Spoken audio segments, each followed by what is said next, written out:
So I will call the meeting of the WSESD board to order at 6:02.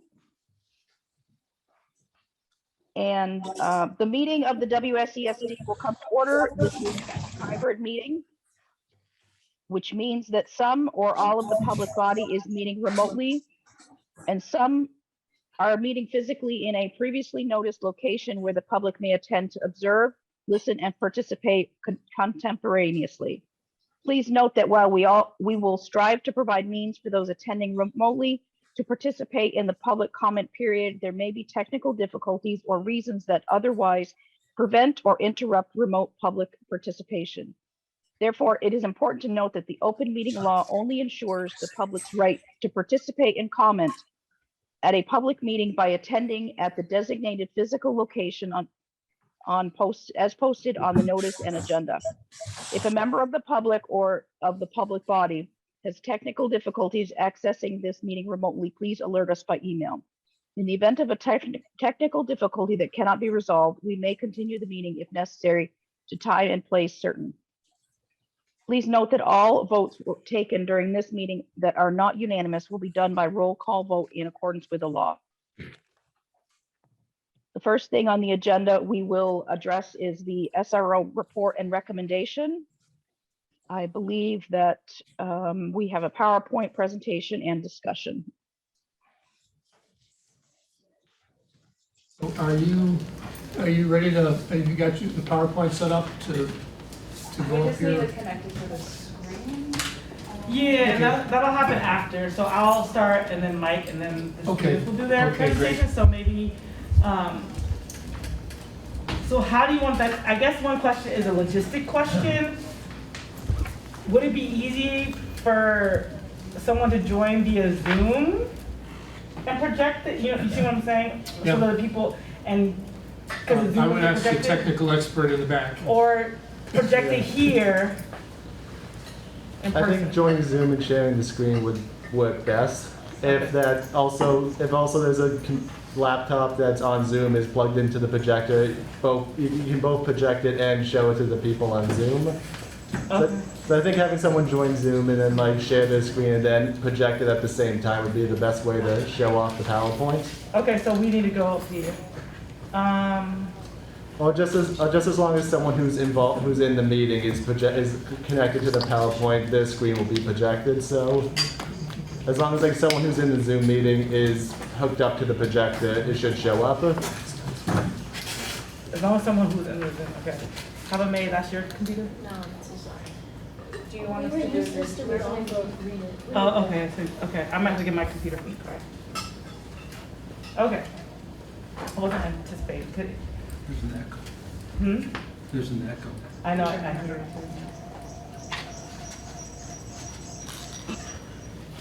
That's what happens when you get into the Zoom.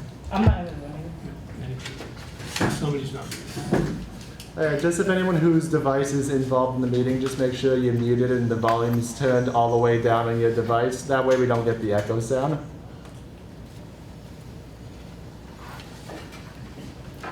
Okay, so logistically what I'll do is I'll say my remarks and let Mike start, and then I'll go get my computer and I'll hook up. Okay. Good evening. I just want to start off by saying it seems like a lifetime ago that the discussion about the SRO happened. It seems like another lifetime. But here we are, and it came to fruition. Should I wait? Because of the echo. And I want to be thankful to all the people who contributed to this process. Just to remind us how it started is from Youth for Change, the efforts of youth organizing from Youth for Change. And there were a lot of signed petitions, both for and against having the SRO in schools. So there's been a lot of community participation, as well as a lot of open discussions in the school among teachers and among students about the SRO issue. So it was very much a live topic, and there was a lot of discussion around it. Just so you know, like this report highlights experiences of those who are most impacted. It's a qualitative and student-led inquiry process, And it's filled with people's reflections and experiences. So that's the point of it. It's not a lot of numbers. It really is about students and their perspectives. And the students you hear from tonight did a lot of that inquiry with their peers.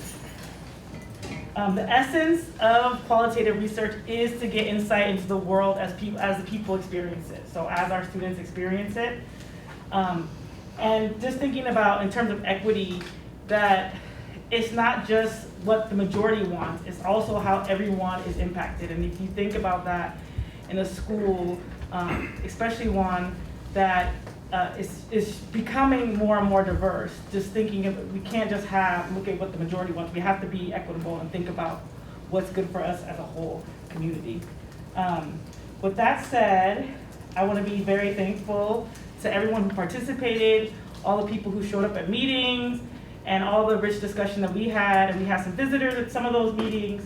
And I'm just grateful for everyone really putting their time in. Students put a lot of time in to this process. And so Mike Sosak is gonna give a review of the executive summary, and then the students are gonna talk about the Healthy Schools report.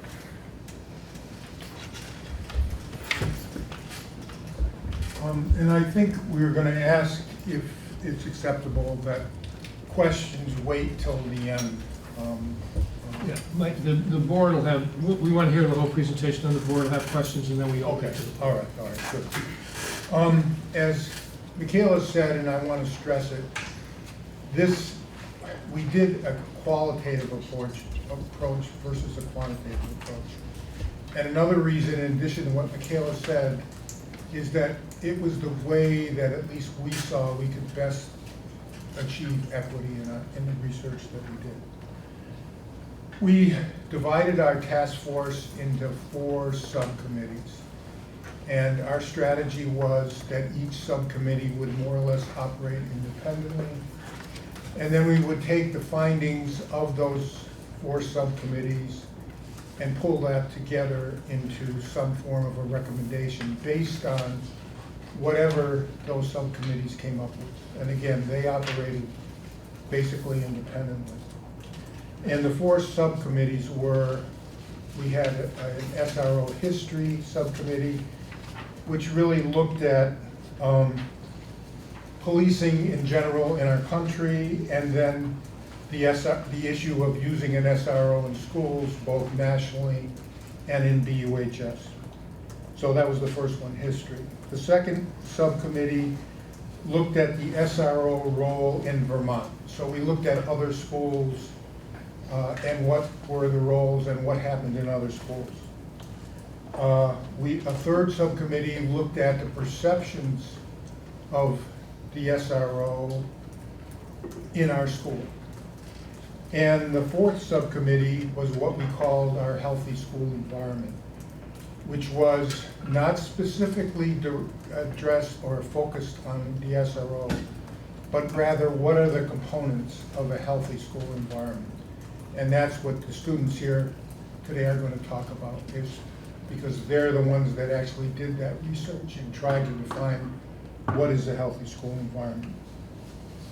So again, those 4 subcommittees, and based on those 4 subcommittees, we pulled together our recommendations. There were basically, and again, this is all in the executive summary, but there are basically 4 recommendations. One is, we have right now what I think and most would agree is an effective safety staff right now in the high school. And we're certainly suggesting that that continue without an SRO, which we currently do not have today. Secondly, we're recommending that we explore further. One of the things we learned about what other schools are doing is they're establishing something called a liaison officer. And that liaison officer has different definitions depending on what school you talk to, and some of them are still evolving as to what they really are, what those people are. But we're suggesting that there is a value in having an officer identified in Brat PD or in the Sheriff's Department or both, who is skilled at working with kids, de-escalating de-escalating situations. And so that when emergencies do arise, there's somebody that we can call upon from the police department to come in. So that's the second recommendation, is establishing or exploring some kind of liaison officer. The third recommendation is to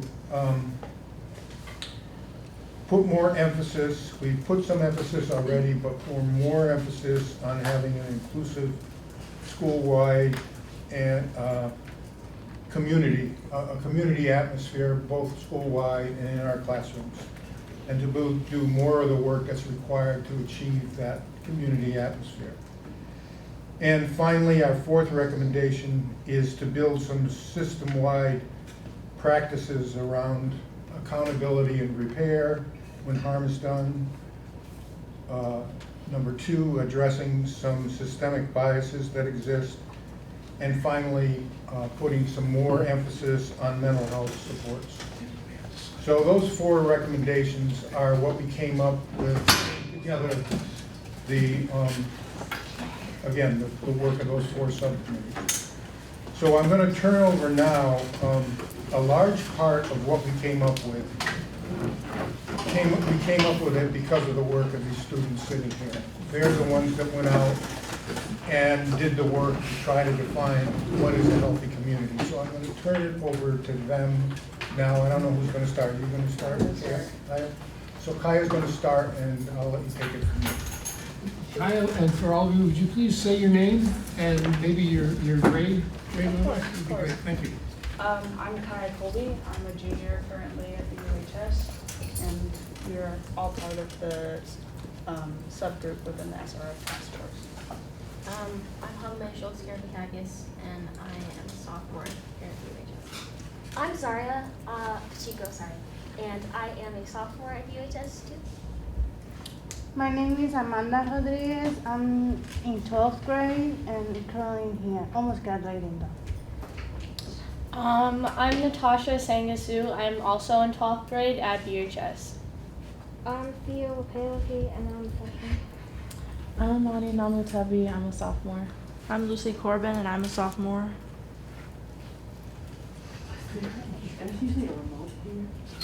Yeah, it's there. Oh, you know where it is? It's behind the speaker. Oh, Can't close the tab. No. you can start without, I'll just put it up. I'm gonna use that and then, because it's gonna take me a minute.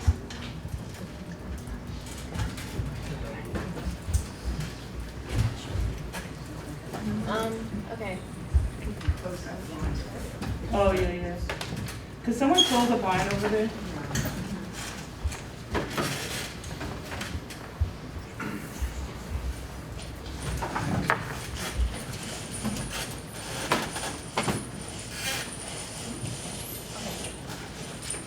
Should I start? Yeah, go ahead and start. All right. I mean, we just won't have a visual right away. Yeah, all right. So I'm gonna start first by talking about the process of how we came up to our conclusions, and finally our recommendations. But first, in our particular subcommittee, we conducted 11 focus group interviews of classes, clubs, and different demographics within the school. Some of the clubs as examples that we interviewed are WARE, Student Council, and QSA. We also interviewed some general and special ed classes. And we tried to get classes that had the scope from freshmen to seniors. And our focus group questions that we asked every single class and club were, what would make you feel like you want to be in school? 1. 2, what would make school a less stressful environment? 3, what would your ideal healthy and safe school look like? And 4, what are the barriers to our school being healthy and safe?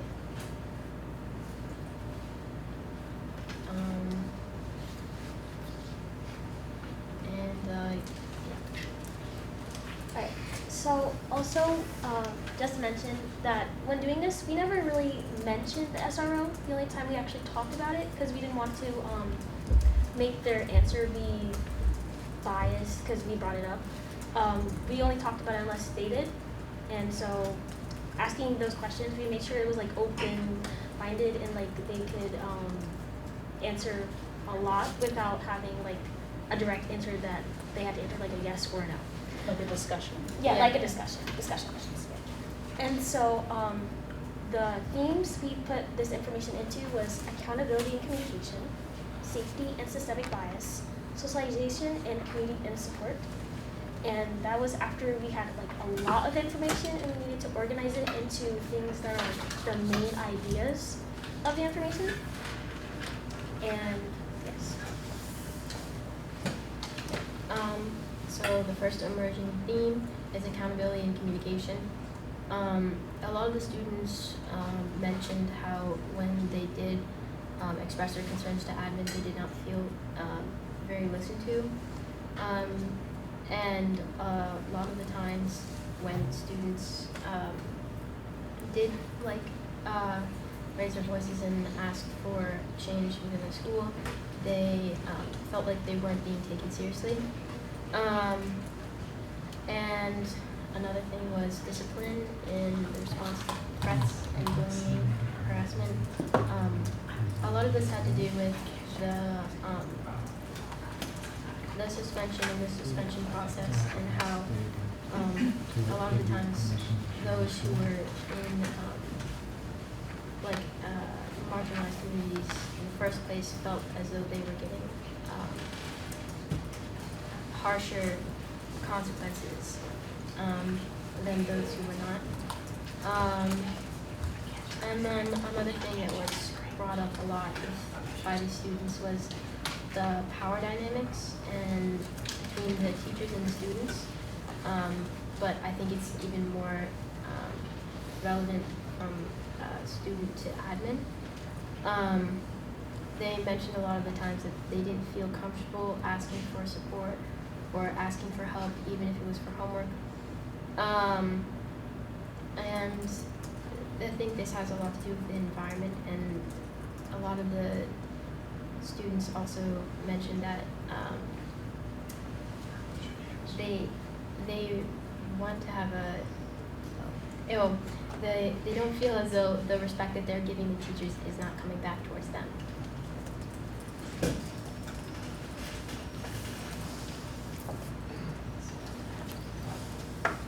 Sorry.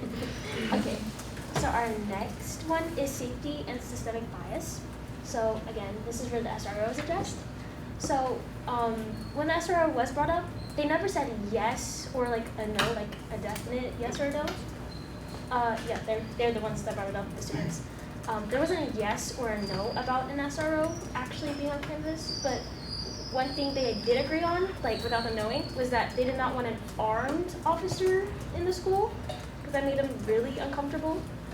And then the negative environment, they made it a prison analogy. It's just the way it feels, especially in the bathrooms. That was a big one that came up in every single group. They're too surveilled by people coming in to make sure they're not doing anything, but then students feel uncomfortable to use the bathroom, and so they just won't. But then also students are the ones making it uncomfortable too, because kids are doing things they're not supposed to, like partying, sexual activity, and so people don't want to be in the bathrooms when that's happening. The hallways, people don't really know how to keep to one side of the hallway, and they're in groups, and it's really awkward trying to walk past them, or you get like shoved into the lockers. Also, students want a better community in their classrooms, because some kids don't know the names of the student that sits right next to them. And yeah, they just feel constantly monitored, like all the time. And for COVID, we had a section about masks, but that's optional now, so you don't need to address that. But COVID itself, it had a big impact on students. They feel isolated, their mental health got worse, and their maturity hasn't gone up since they were in middle school. They missed 2 years. Even elementary school. Yeah. So kids going from 8th grade to 10th grade, their maturity levels are still down, and so teachers don't really take that into account when like adjusting them with problems and like trying to find solutions with them, because they still have like an 8th grade or 9 compared to a high school. That's that. And then systemic bias and discriminatory violence and harassment. Palome brought this up in the other one, accountability and communication. Students in groups, they feel like there's a difference in the discipline that is happening. For students of color who are provoked and respond to it, end up being in more trouble, or just trouble for trying to get out of the situation. Or white students who are harassing students don't get consequences. Like those students, the students who are getting harassed, they don't really see a difference in their behavior, and that makes them uncomfortable. And so knowing that nothing is going to change, they don't feel like reporting these incidents because they know nothing is happening, especially when they don't get a follow-up on the report that they made. And so if they're thinking that, oh, it's not gonna happen, then they're not gonna report it because they just know that no one's going to actually respond to their problems. Yeah. All right. The next one we have is socialization, community, and support. The first sort of theme or smaller theme that we have is students reported that in many instances where racial, homophobic, transphobic, etc. slurs were used, there was no sort of consequences for the students who used those types of words, especially to people in those marginalized groups. And it makes a very unsafe environment for them and makes it feel like they're constantly going to be a target. Students also were talking about wanting a more inclusive and diverse curriculum that teaches more about all the groups that are within the school, whether it be students that are of a different gender or sexual orientation or a different race. They want that representation within their studies. And the next one is mental health support. And with our interviews, we saw that students often know very little or close to nothing about student resources that are available, like counselors or other mental health and other sort of resources that are in school that they are supposed to be allowed to use, but they know nothing about them. And the next one is schoolwork, understanding from teachers. Students express, especially seniors, that teachers value the quantity over work over the quality, and the teachers are not considerate of students when giving out large quantities of work.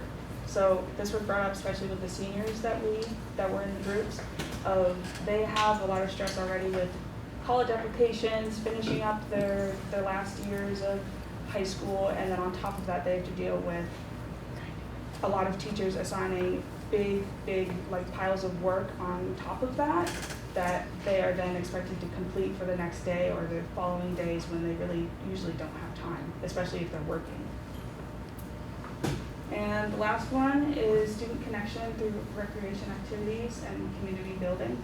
This also ties back into the sort of prison analogy that we talked about before of students, everything is a reaction. So the students feel that there's no community, they can't interact with their friends, and the only time they're able to do that is in the bathrooms or in the hallways.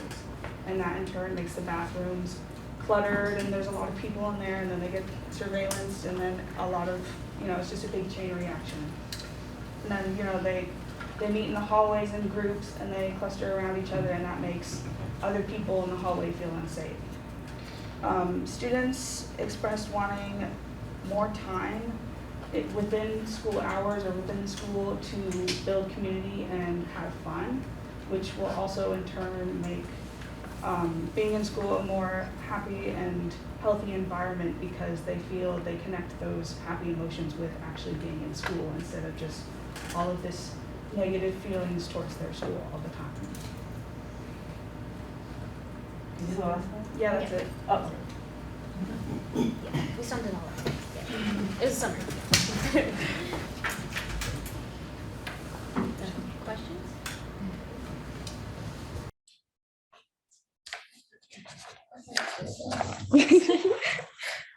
Kelly, I think if you're ready for questions. Okay, well, so it sounds like there's a broader result than just the SRO, and I wonder how this could be more utilized than just that topic. But I'll open up the 2 questions from the board first. Are there anyone on the board who has any questions? Yeah, I don't have a question, I have a statement. This is Tim. Okay. Madam Chairperson, if I may have 4 minutes. Absolutely, Tim. Absolutely, please. First, I'd like to thank and commend the entire SRO committee for their diligence over the last 8 months. Michaela Kims, you have assembled a diverse group of major stakeholders that considered every aspect of a complex and important issue, and I support their recommendations.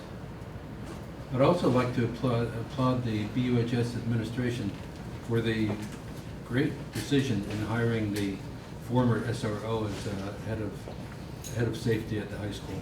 That seems to have been a really good decision. Now I'd like to speak specifically to the findings in the Healthy School Environment Subcommittee report. The climate at BUHS, as described in this report, is alarming and calls for a redoubling of our efforts to establish a healthy, respectful, and engaging learning community. A redoubling of our efforts to promote diversity, equity, and inclusion. At our last board meeting, we heard about the steady progress our high school has been making in these areas, thanks in large parts to the efforts of Michaela Sims and Mike Sostak, the dedicated core of school counselors, mental health workers, and many student groups and individuals. We heard about the teacher leader programs, the restorative justice program, and the multi-year process in which staff has been engaged to build a stronger community. We are making progress. We're moving in the right direction. But for the good of all students at BUHS, and in light of the findings of this report, I am asking that we closely monitor the school climate at the high school on a regular basis, with hard data and candid discussions on difficult topics. Clearly, more needs to be done. But the burden for sustained systemic cultural change cannot be placed on a few individuals or groups. As a school community, we are all invested in building a healthy campus climate, all of us, board members, superintendent, administration, staff, students, families. This report demands that the campus climate be at the top of our minds. It demands that we explore additional and innovative strategies to improve a climate in need of serious and immediate repair. Before concluding, I'd like to thank the 6 students who have contributed to this report and who have demonstrated remarkable maturity and devotion to their school. Zaire Pacheco Wright, Abame Schultz Karapakakis, Imani Namutibi, Lucy Corbin, Kaya Colby, and Kai Adams, and I apologize if I mispronounced your names. You went the extra mile to ensure that a broad spectrum of voices were heard. The Healthy Climate Subcommittee conducted 11 focus groups with over 220 staff, students, and parents. I've done a ton of qualitative research myself, and I know how labor-intensive it is. So I thank you for that really good work. Moreover, you employed sound, established research methods to record, code, categorize a mountain of data to find patterns and themes, and to answer a set of critical questions, including the big one, what would your ideal healthy and safe school look like?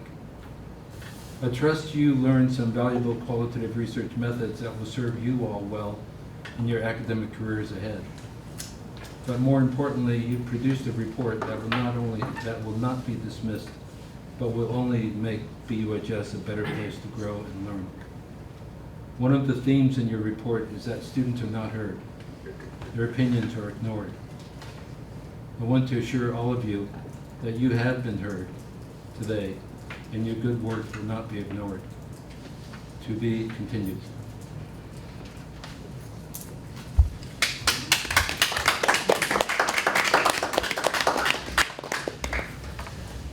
Anyone else from the board who would like to speak?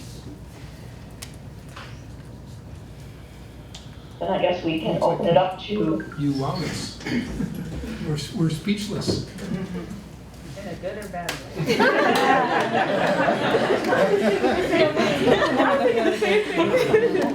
That was fantastic work. Yeah. And I'm really excited to see your ideas implemented.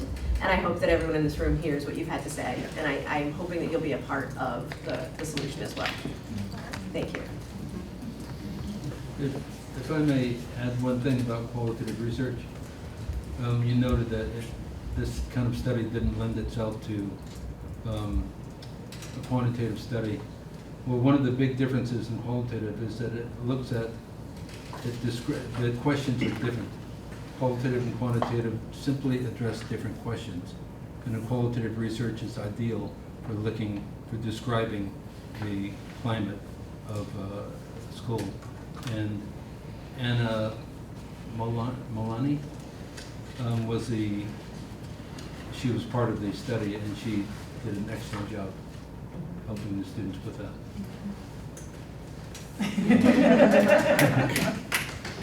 it looks like Nancy Weiss has her hand up. Thank you. I want to start by thanking the students and the rest of the committee for their very hard work. I would like to ask some questions and maybe make a statement. And that is that I am regularly in the situation of needing to patrol bathrooms. And I am also the person who addresses harassment, bullying, and hazing, as well as Title IX at the Career Center. And so my first thing is I hate patrolling the bathrooms. I don't think there's anybody on campus that likes patrolling the bathrooms.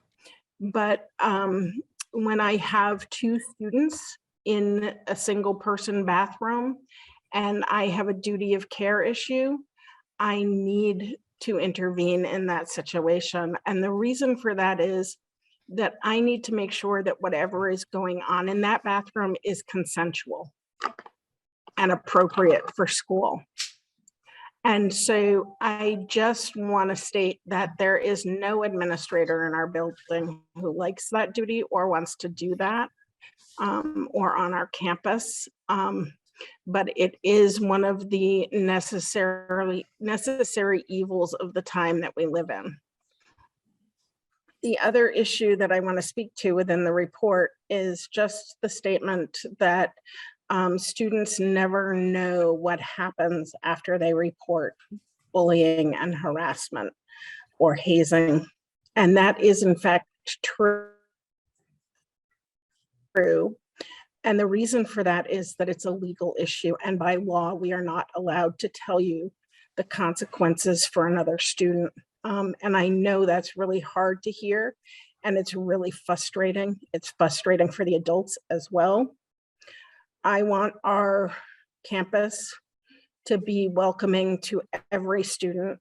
I want every student to be valued and heard. And that makes our job incredibly difficult.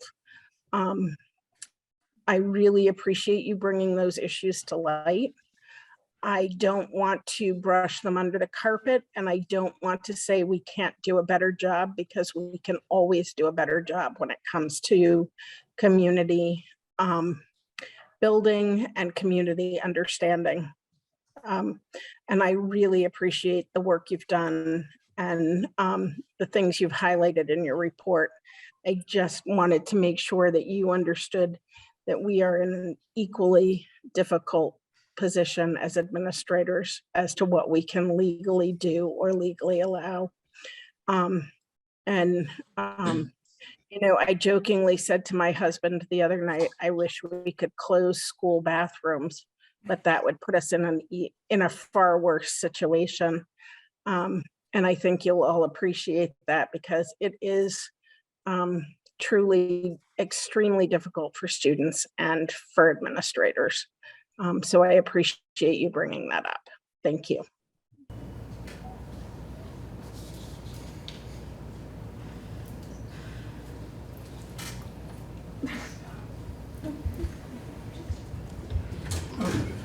Does anyone else in the public would have a comment or Yeah, you question? can't see Mr. Perrin's hand is up. Okay, Mr. Perrin, please. And first, I want to express my appreciation for your time and your effort and your thorough work. I appreciate your words tonight. I appreciate the issues you've brought forth. And I look forward to meeting with you as a group to discuss in more detail what we can do to make the school more welcoming. So thank you very much for what you've done. On a personal level, I do want to acknowledge that the SRO issue has been divisive in our community for a long time. And I don't think it needed to be, but it was. The desire to create space for conversation and for candid conversation was one of the reasons we suspended the SRO program for this year. I'm glad to see that, as Michaela mentioned, 8 months later, we're finally getting around to that conversation. I hope this is the first part of the conversation that continues. I do think an SRO in some form has a place in our school. And I think we need to consider that. And we can talk more about the details of why. I do think our students and some of our staff are really well represented in this committee. I'm grateful for that. I am struck, however, that there were no BUHS BAMs or WRCC administrators invited to be a part of it. When I requested to be a part of it, I was told yes, and then that was never followed up on. It's also disappointing that none of our safety staff were involved. Our former Director of Safety, Rob O'Connor, did in fact ask the board chair several times to be included, and he was told no. Another omission is that none of our school counselors were invited. They are our social emotional experts in the building, and it would have been helpful to have one of them there. I think the inclusion of those groups in this work would have allowed us to move forward faster, would have allowed us to discuss things in more detail, and really move the process along much quicker. Mr. Day is going to speak a little bit more about some of the specifics, but I do want to address a couple of things in the report. I was really troubled by on page 20, the report that there's a sexual assault email to an administrator and that wasn't responded to. That bothers me greatly. I don't think any of our administrators would do that. I can't speak that with surety, but I would like at some point to get more information about that so we could follow up appropriately. Nancy Weiss has talked about our response to harassment, but I do want to assure you that we do take harassment seriously. Mr. Sostak, I think, has a record number of restorative practices scheduled and restorative justice sessions scheduled this year, and he's continuing to do that important work. We've also recently brought back the student panel, which actually is a peer-based mediation and resolution process. I'm looking forward to seeing that as well. There was talk that some of our student groups are elevated to a higher position than others.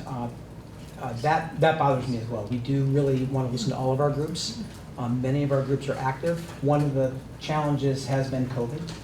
It has been the idea that we've really been trying hard to do things with masks and social distancing. I am proud to report, and I'm glad Ricky is here, that our QSA is once again hosting the Vermont Gay Youth Summit this May, and we'll also be hosting the Gay Prom. That's our third time in the past 10 years we've done that. We're very proud of that. So student voices are really important to us, and when we had our conversations in November, we spent a lot of time in advisory talking about that. A couple of things that have come out of that were that we hired a dean of students, we increased the number of safety staff, and then one resigned. We have had increased visibility of staff in bathrooms in public areas. We've had student and staff-led events that will continue. We had great plans for a dance that Omicron kind of said no to, so we didn't do that. We did do last block lounge, which was a great success.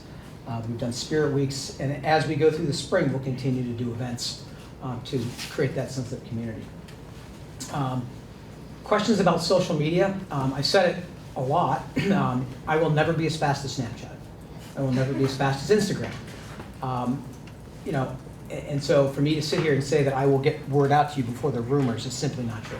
That's not going to happen. However, we have made a lot of efforts to make sure that when we're communicating to parents and students that we're doing it quicker, we're doing it faster, and we're doing it providing as much information as we can. All my plumbing announcements, I think, kind of speak to that. Yep. No school is perfect. But as we recover from COVID and recover from the isolation of the past 2 years, we are making progress. As Tim mentioned, it's progress that needs to continue, and we need to redouble our efforts in some areas. We will do that.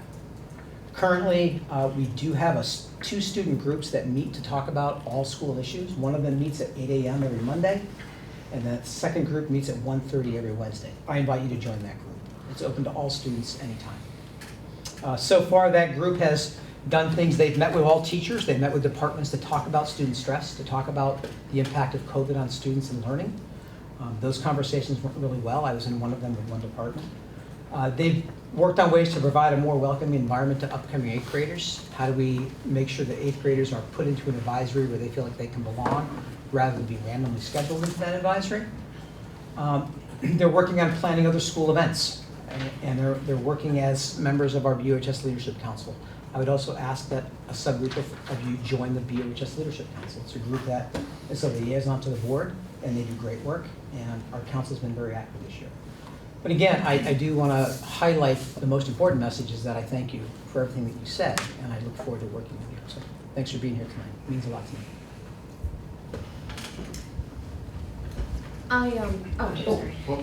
Go ahead. So I want to take a moment to point out the optics here, right? Or just the lived experience of what's happening in this room. So on the right, I have a group of people in positions of power, are predominantly white and lean towards male. And on the left, I have a group of students of color, predominantly women, people who are not white men, right? And so when we listen to their stories and when we take them in, the impulse to counter what they're saying, and I heard that you said, there were some good findings and you agreed with things, but I'm struck by the impulse to counter the information. I'm struck by the impulse to say, what we are doing, and what I really would like is if we could take in the stories and sit with them and come from a place of believing.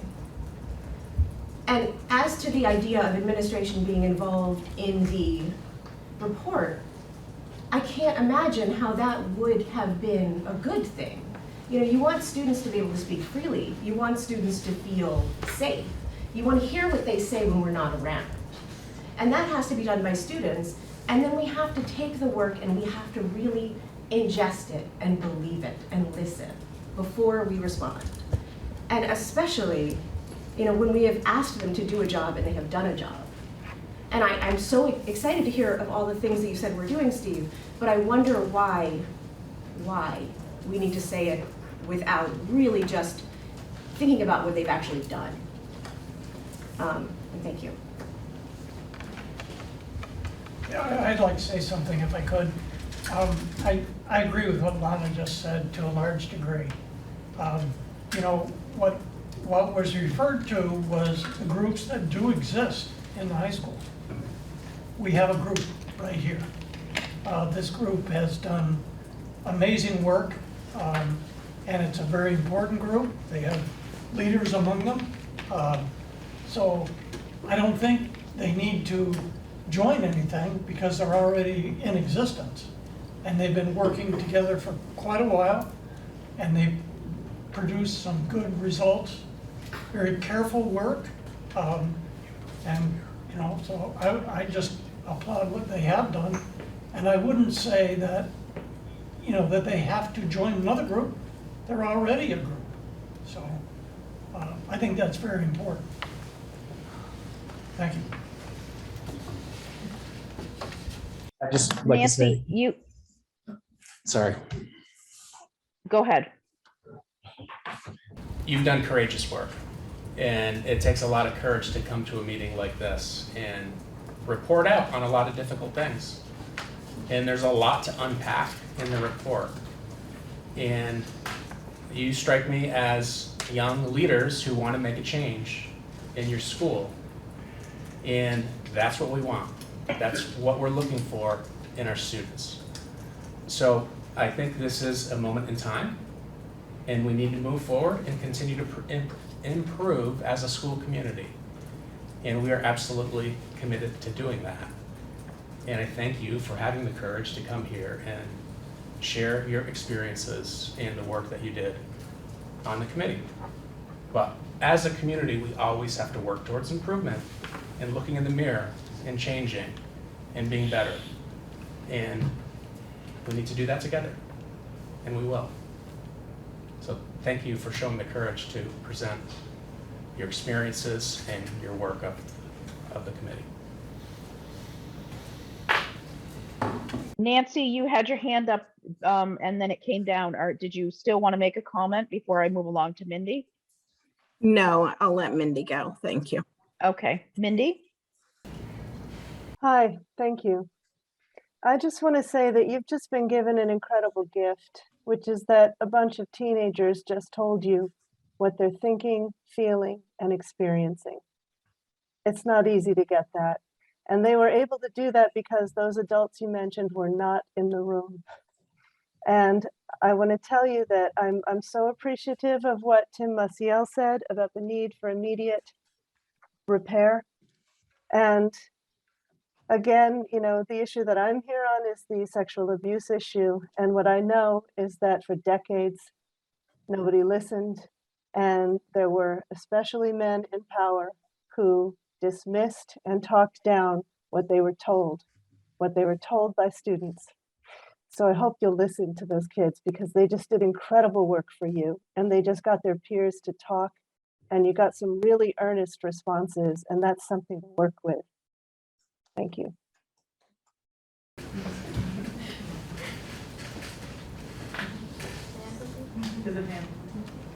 Okay, I just wanted to reiterate the fact that all of what we presented did not come from us, and all of it came from what we heard from the students and the groups that we interviewed.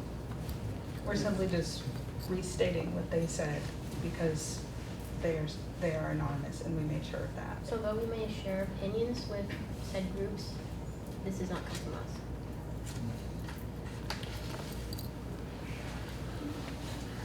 Okay. Well, it sounds like maybe Mark can work with, I'm sorry, was there, Jamie, did you want to make the last comment? Just feeling huge appreciation for the students tonight. Thank you so much. I keep thinking about my little ones coming up through the high school, and you're giving me inspiration tonight. So thank you.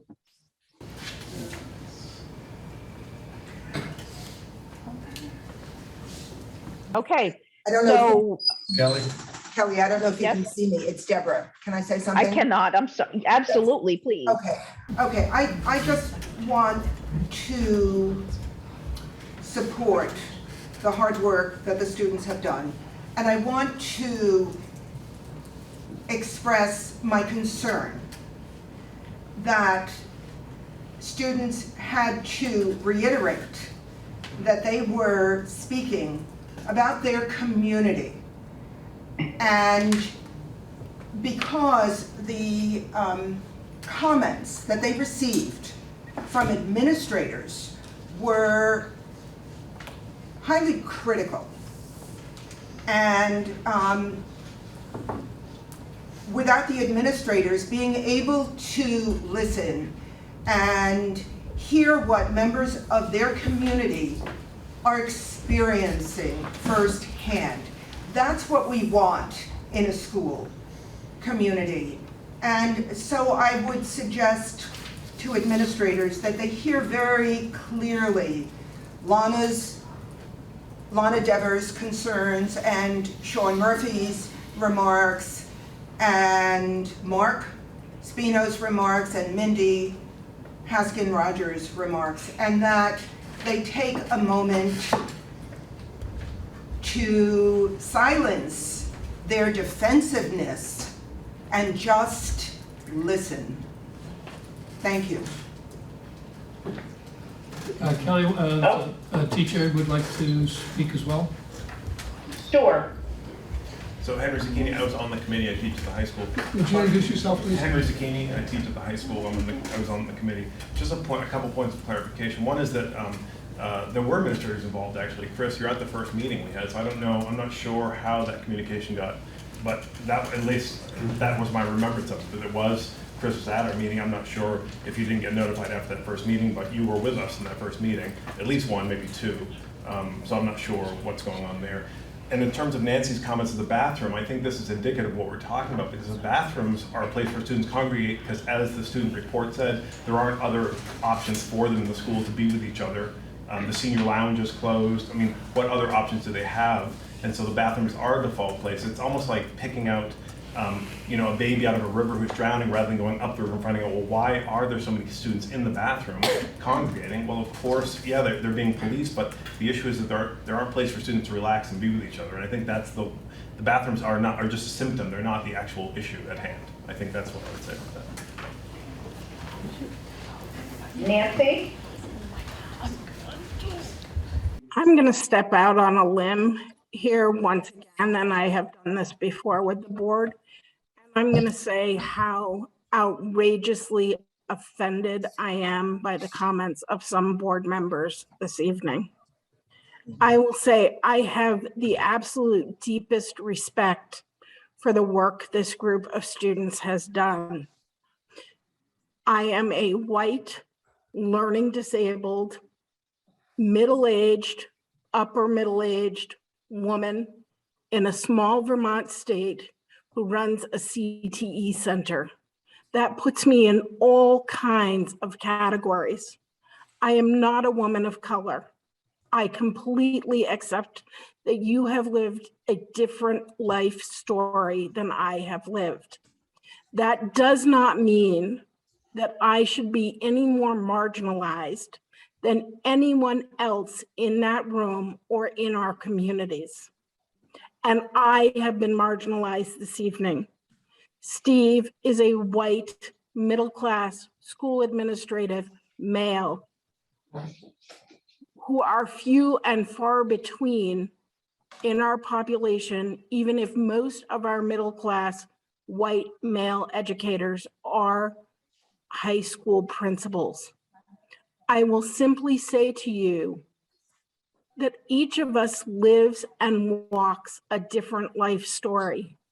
I was not being defensive in my comments. I was simply agreeing that bathrooms and harassment reports and the lack of ability to report on them are the bane of administrators' existence. I spent 45 minutes this fall waiting for the Brattleboro Police Department to arrive for a real gun on my campus in a student's car that included ammunition. This board needs to understand that we walk a very different life than the board members do. But to minimize and marginalize what we do as school administrators, to stand up and hold us accountable for something that happened when I was in elementary school.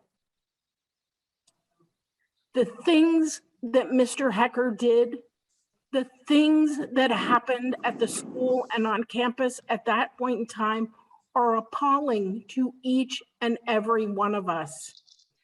And yet every time we speak, we are judged as ineffective and underrated and unacceptable. It would not matter if we could walk on the proverbial water. This board has accused us of cronyism. They are distrustful with us.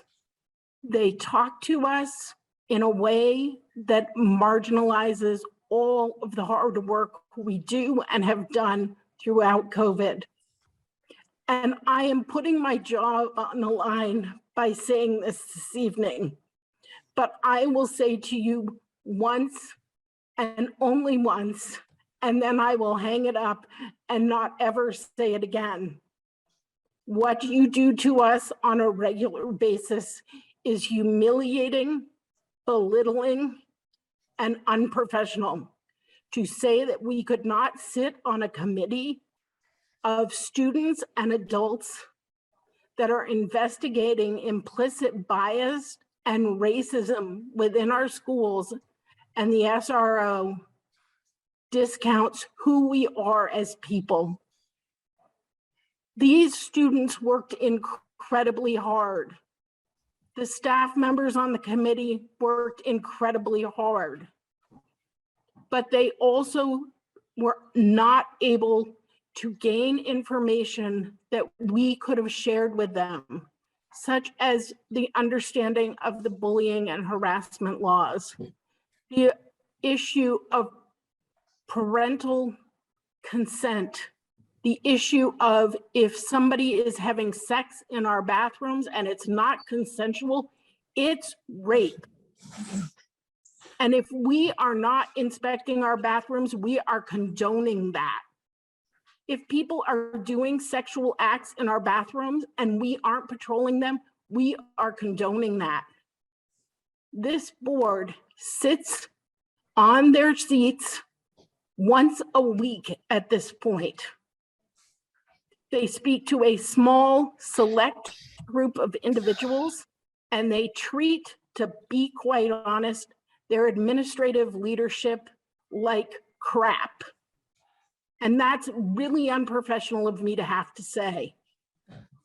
But I am going to say it. And I am going to beg you to take into account what we do every day. The day I had a gun on campus, I felt lucky to send every kid home safe.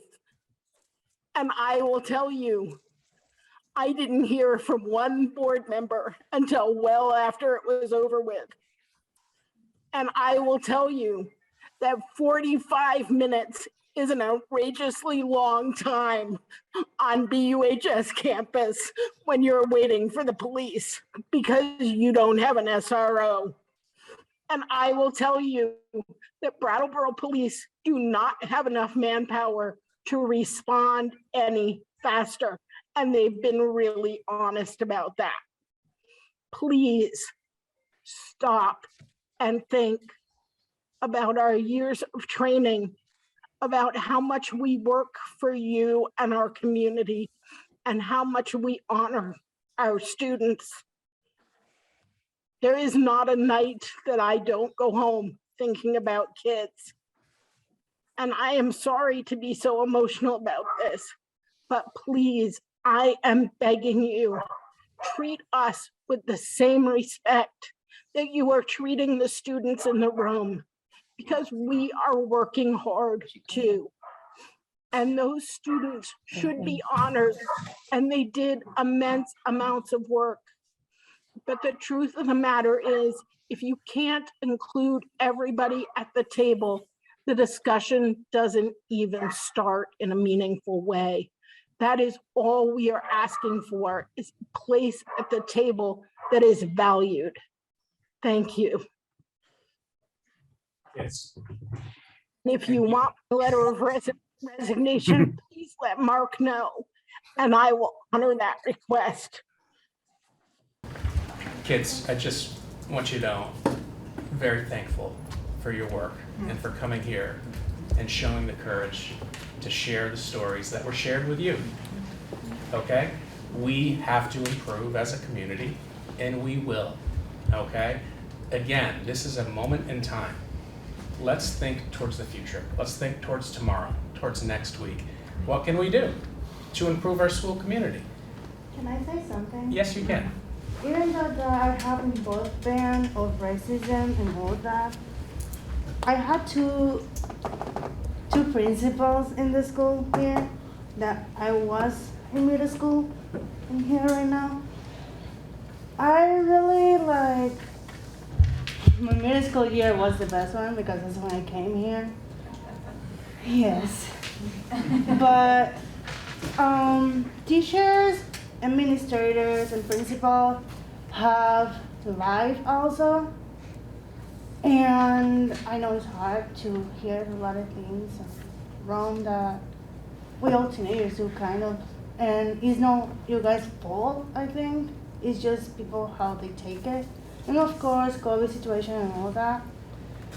And how social media have react. I can't speak. But I can't take my time. It's okay. But yes, I kind of like, I think like, because my father is a teacher, he's always like, Amanda, you have to do this and this to respect your teacher how they are, and don't be disappointed even though whatever race, I don't care about that much. I care about like how the community, right? How it is, how to get toward, like us, we talk about this thing to get to think you guys to like, hey, we have to do a little more farther, like you said, in the future, yeah. So, yeah. And like I was going to say, the bathroom is just the most biggest right now over here. But it's no you guys' fault or anything like that because it's kind of like, but I don't know what I'm speaking on like. You're very articulate. Great job. But yeah, like how they saying or how we did the presentation, I agree with all what you guys said and how. Oh yeah, I also have something to add. Like I totally agree too. I actually speak a second language as well. I say sometimes like the teachers don't like, I'm not saying like it's their fault, but they don't really like see like what happens like behind. Sometimes like I do like people like do like say like I don't say like a Pacific word like right, or like I have an accent. And like when I tell the teacher that, it just kind of like they talk to the student and that's it. But it still continues. Like, you know what I mean? Yeah. So I don't know if there's like any way like, I don't know, like we could like, I don't know, like stop that or something, because like it's not just me, it's also other people, because I do have friends that speak another language, and it's, yeah. And they're coming more anyway. Yeah, so and it's like, yeah, it's starting to get like very hard for them to like participate in school, because it's like hard for them to like say what they want to say without like getting made fun of, or like say like, oh, I don't really know what you're trying to like say. yeah, like I say, how I came. I didn't speak almost anything English. They know how it was hard. So, but people, like my teachers always like keep me up. Hey, this and this, use that. But I agree, we have to think about like people are coming more with second language now and different things, so that's, yeah. Well, the more opportunities we can create platforms to have discussions and to work with our students to help shape our schools, that's what we want. And it sounds like we need to do more of that, significantly more of that. I believe Anna has been trying to get in for a while. Yeah, thanks. Can people hear me with my mask? Okay. I'm Anna Milani, and I had the honor of facilitating the committee, and it was great to get to know everyone on the committee. And before I say that, I'm trained in qualitative methods. I also have over 12 years in the field of gender violence, so I just want to reiterate what Lana, you said, is that people that are not in positions of power are very often not believed, whether that's from sexual assault to racist acts to homophobic slurs or curriculum or things said. So that is something that happens all the time, and I feel like it's clear from anything we watch that we should know that. So that's one thing I just wanted to add to that conversation.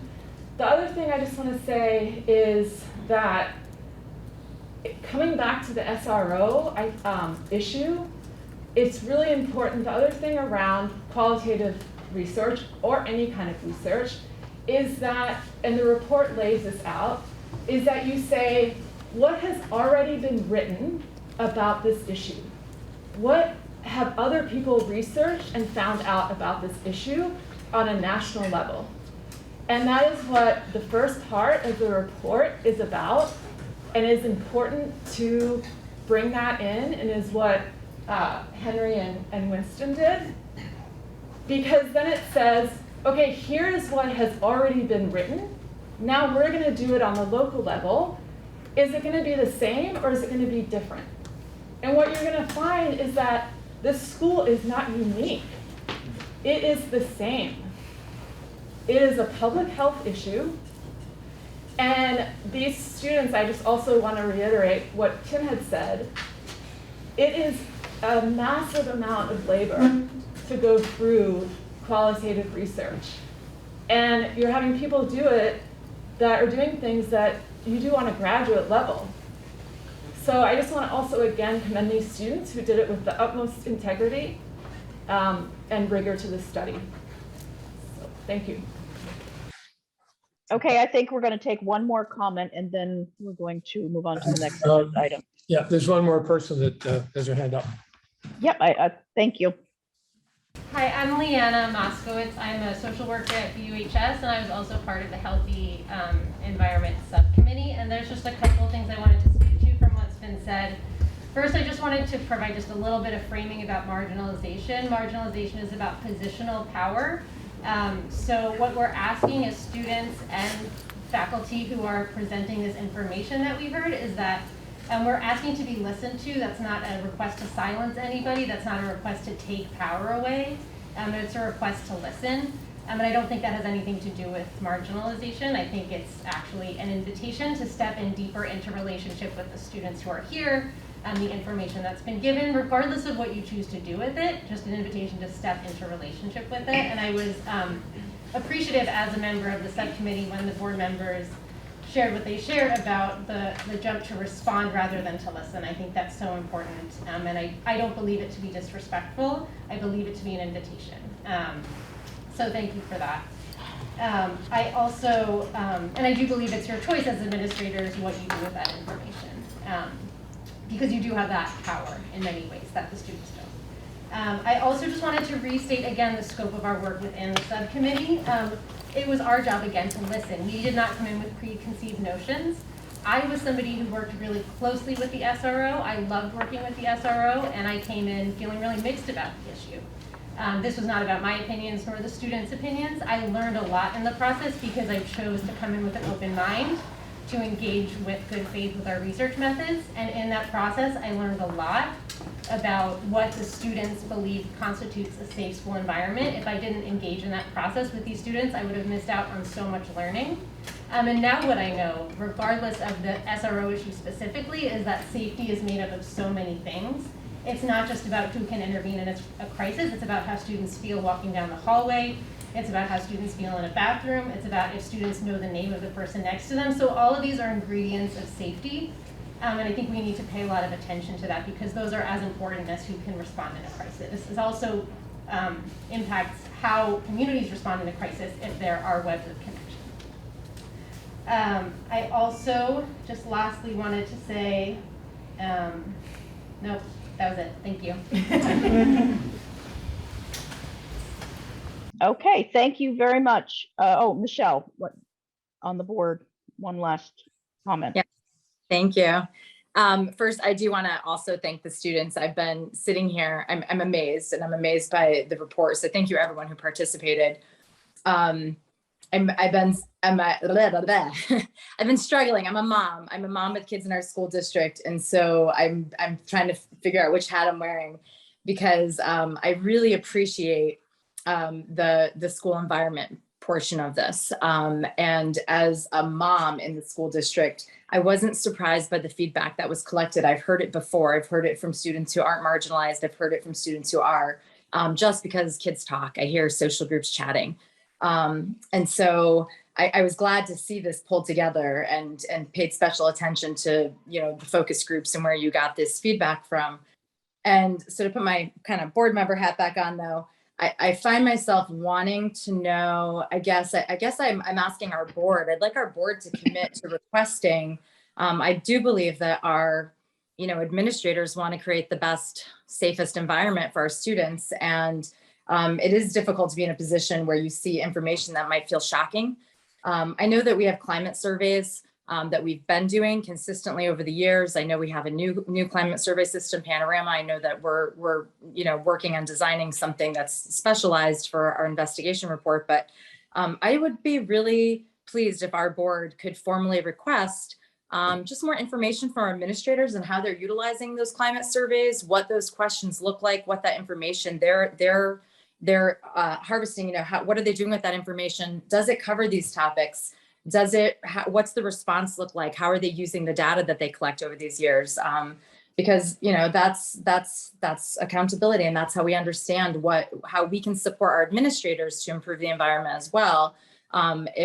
If they have consistent information and don't have resources, that's where we can get our hands involved in thinking about how can we support them, whatever, budgetary, supporting the right positions in our school system and the right type of advocacy work. So I would encourage our board to formally, if we could, obviously they'll need some time, but I would love to hear more about the climate survey work that's been done, what's being asked, and get a better understanding of what we already know and how it's being used to implement improvement, so that we can think about what else do we need to do to have a full picture, so that we this type of information is quantified. And that would be my request. So thank you, guys.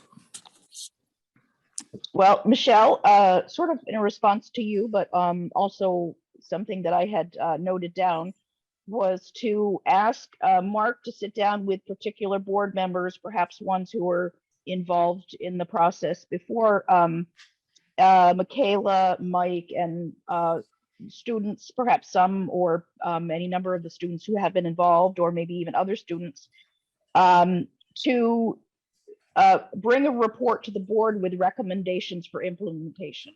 So it sounds like along what Michelle was thinking, and if it's not, then I assume she will make a comment in regards to that.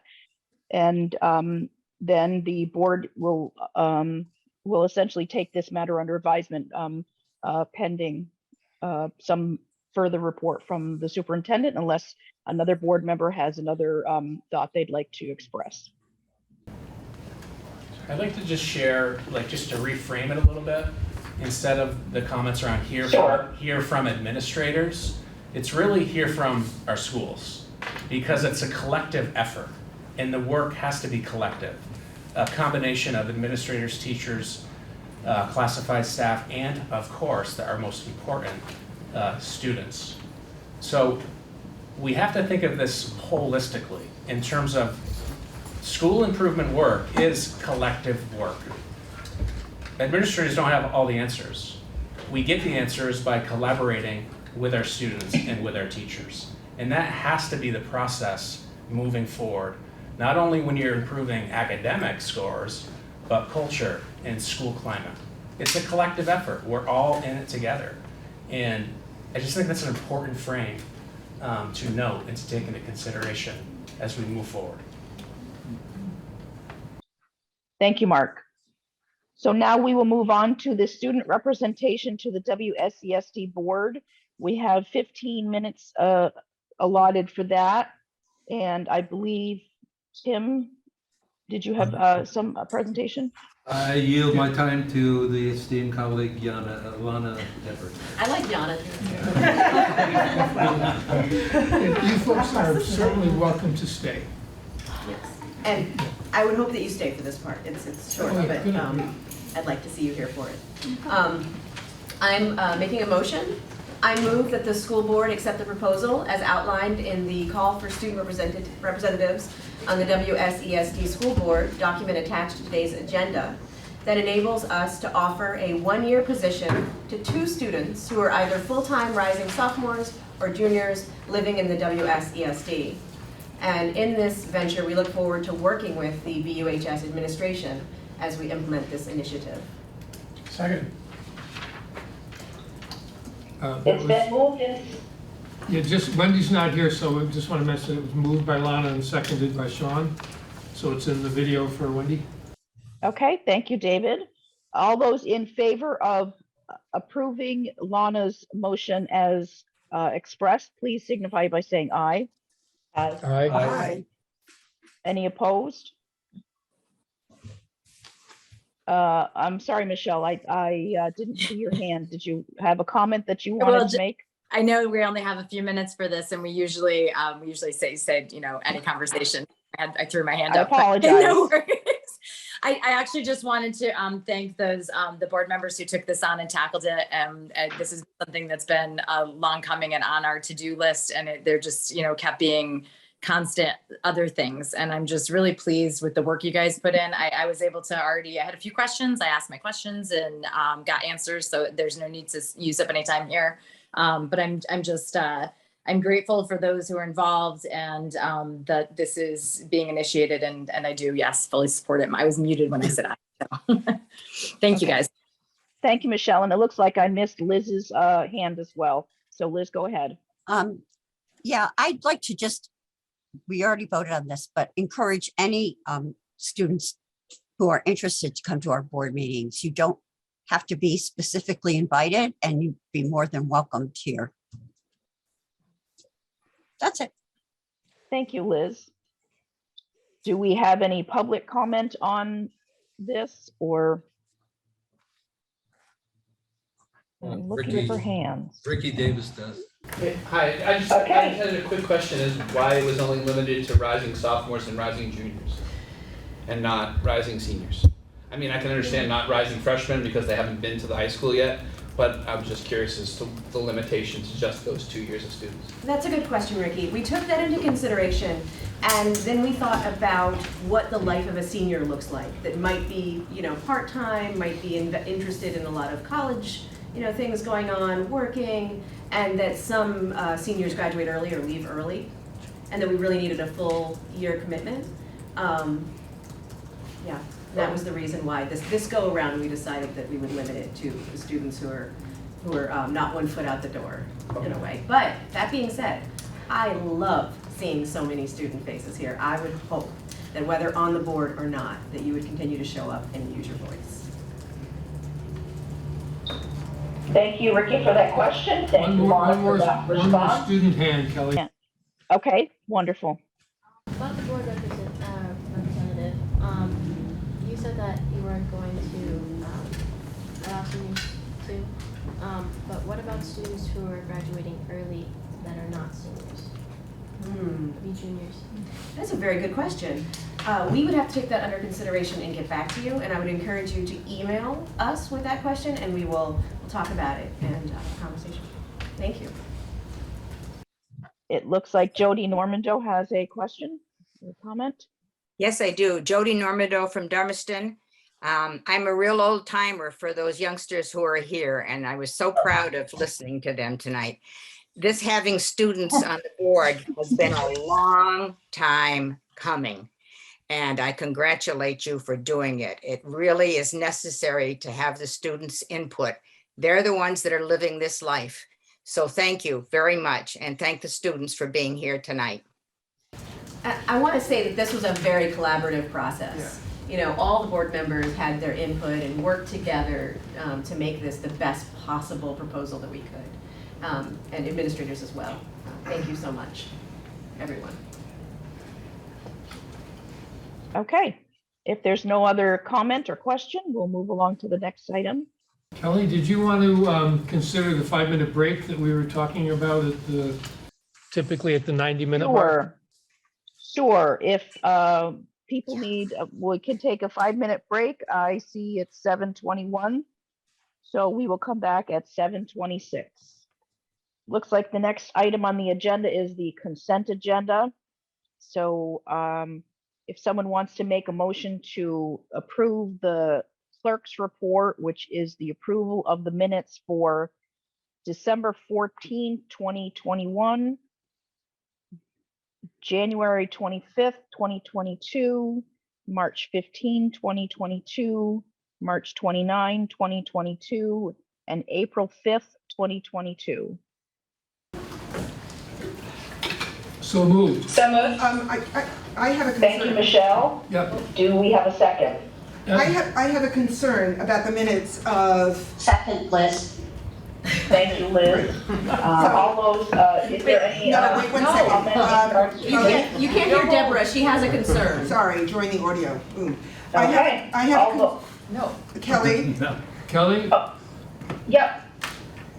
I have a concern about the minutes of March 29th. There are 2 board members currently with initials DS. In the minutes of March 22nd, these members are designated by DSC for David Scholes and DST for Deborah Stanford.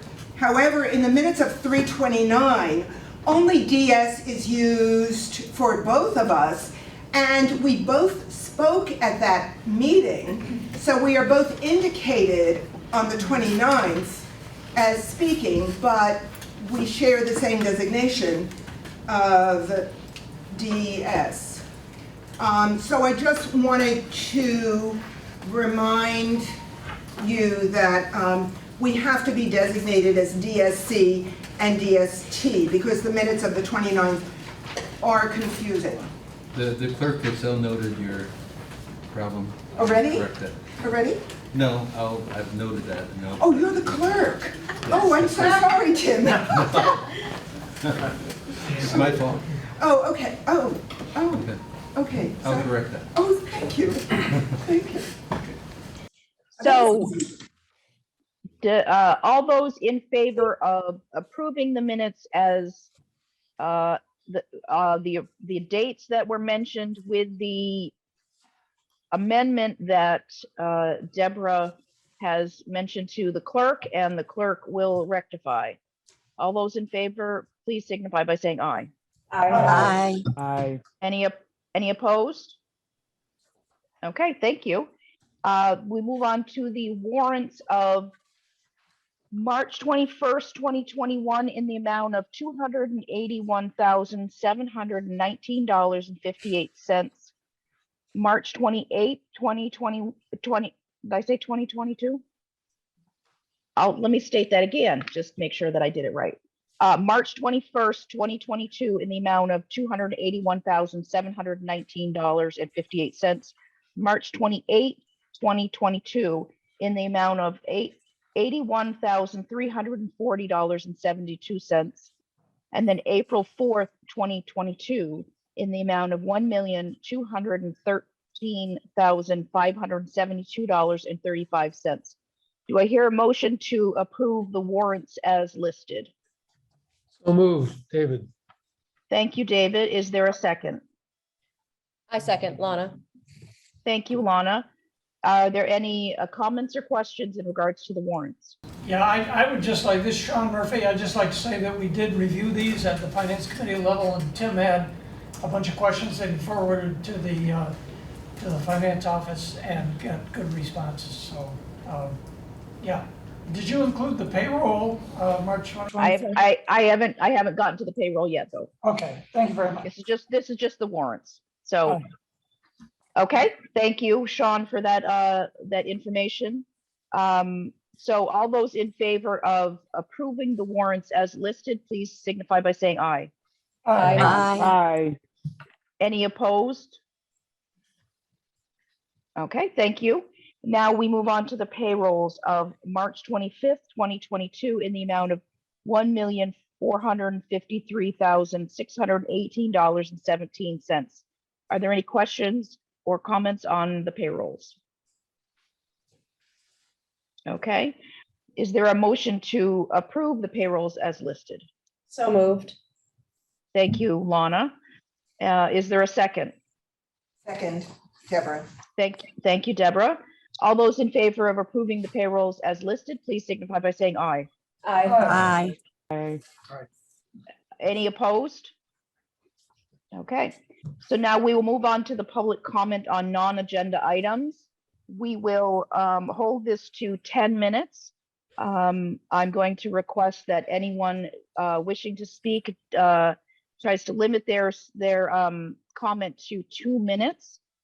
And I forgot to ask earlier to anyone who wants to make a comment to please clearly state your name and the town that you reside in.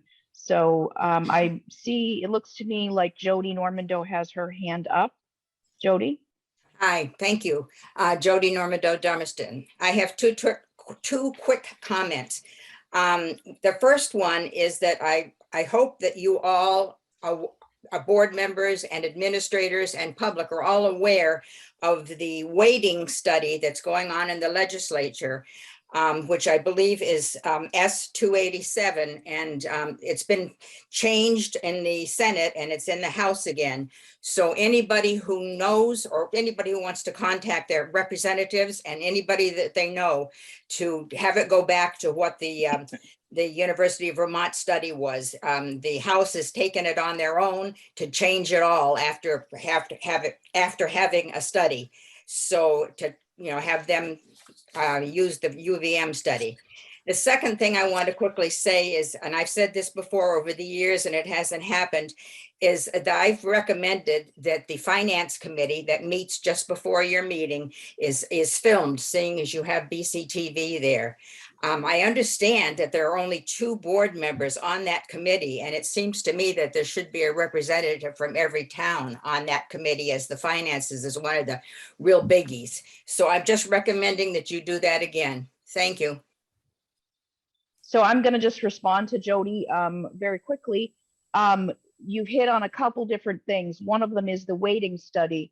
The Finance Committee did actually have some conversation with a couple legislators today, and that actually, I believe, if Frank can confirm, that actually was recorded, and I'm not sure if that's going to be made accessible or or what that is, but I do know that it was recorded for our court recorder, so she can do her notes. But also, that's a good question as far as having it recorded in the future. I'm not sure what that would need to be done for that, and I would appreciate if anyone has any comment on that, then that would be appreciated. But the other thing is on the committee assignments, that is on our list of things to do today. Oh, one more thing on the weighting study. I'm hoping that that we will actually get a presentation on the next agenda from legislators on that. So that's a whole bunch of information thrown back at you, Jody. And if anyone has any information on the either now or in the future on recording the Finance Committee meetings, that would be great. Thank you very much, Kelly. Okay, so then I guess we will move on to Bethany. Thank you. Hi, Bethany Ranquist, Brattleboro. I just had a quick thought that actually occurred as a result of the previous comments and conversation, and that is I'm concerned about the limit of public comment on non-agenda items being set at 10 minutes, but that people are encouraged to keep their comments to 2 minutes or less, because by my math, which was taught to me by the district, that's only 5 people, if they all talk for 2 minutes, that are able to comment out of the public, which is a pretty vast population of people. So I know that the goal is to keep meetings short. I also just wonder if there's a way to look at, because this is the time for the public to talk to the board, I just wonder if there's a way to look at it and look at whether we can afford either more time or time throughout the meeting for public comment, if it is on, if there's a way to squeeze some more in. And also, I'm just thinking in terms of like that 10-minute time period, if you're responding to somebody during that 10-minute public comment time, that takes away from the 10 minutes that the public has to make comments. I'm not saying don't respond, but I am saying, like, how does that factor in if I take 2 minutes to talk and then you take 2 minutes to respond? Does that really mean we only have 6 minutes left for other people? And I don't know, I guess I just feel like 10 minutes with all this stuff that's going on is not very much time for the public to be able to express opinions, concerns, questions, especially if it can only be 5 people at any given time. Thank you for hearing my thoughts. Thank you very much, Bethany, for expressing that, and I will respond to you a couple things. One of them is I would not anticipate that any response from me or the other board members would take away from the public comment. That certainly would not be the intended result. So as far as my understanding of the school board meeting is, it's a meeting of the school board, and so it's a meeting so that the school board can do the work of the school board. And And I'm sure that if I'm misunderstanding or misremembering history, that someone will assist me with that. But my understanding of the public comment on non-agenda items is maybe it was something that has not too long ago been added to account for some things that obviously weren't on the agenda, but that people want to express. And I think the effort is made to make sure that if people have comments on the agenda items, they do have an opportunity to respond. I will say again what I have in many other meetings, including when I wasn't the chair, which is that if someone has a comment, and whether it's something that they express in the meeting and they still feel really passionate about it, or they don't get a chance to express it in the meeting, or they can't attend the meeting, or whatever it is, please feel free to send us an email and let us know what it is you're feeling. And if there's something that you would like us to do, I can't promise that we will be able to do what it is that you'd like, but we certainly welcome hearing from you. But I thank you very much for your questions, and I certainly would not want our responses to take away from the public comment. Is there anyone else who would like to comment during the public comment on non-agenda items?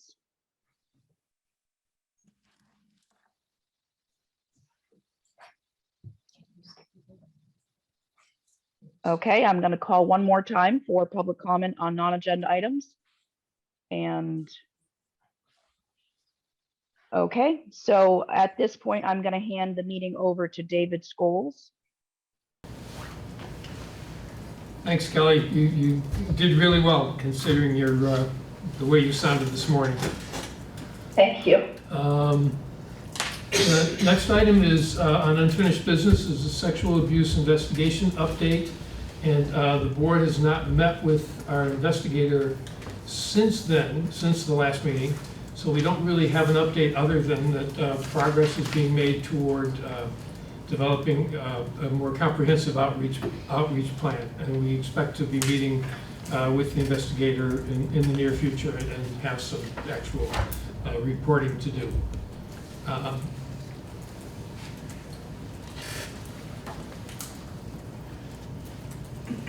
On that matter, may I speak? Yeah, go ahead, Tim. I understand from the superintendent and the administrators that they're prepared to give a 10-minute report on Aaron's Law for the students. Aaron's Law is a law that requires public schools to provide sexual abuse prevention training. So I'm looking forward to reports from the high school and the middle school. And perhaps we can get that on the agenda next time, 10 minutes.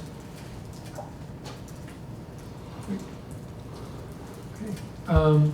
Next is committee assignments, and Kelly, I think it's 7:42 and we have an executive session, actually two, coming up. So I'm going to suggest that I think people have been able to attend committee meetings if they wanted to so far. Is that correct? But we if we can just make one more push for people to just make their commitments, and then we will just yeah. I think Barb had one committee that she needed to have meet. Yeah, so. personnel. Yeah. So I think if there are people in attendance who wish to serve on the personnel committee, well, if we agree to table this and have people continue to communicate with Kelly, she already has a spreadsheet of the things that people are asking for. If the other members would continue to do that, and in the meantime, for right now, if we could have a list of people who want to be on the personnel committee, then we can move to accept those nominees, and then the personnel committee can meet, and I believe we've got 1% business coming up. So does anyone wish to nominate themselves for the personnel committee?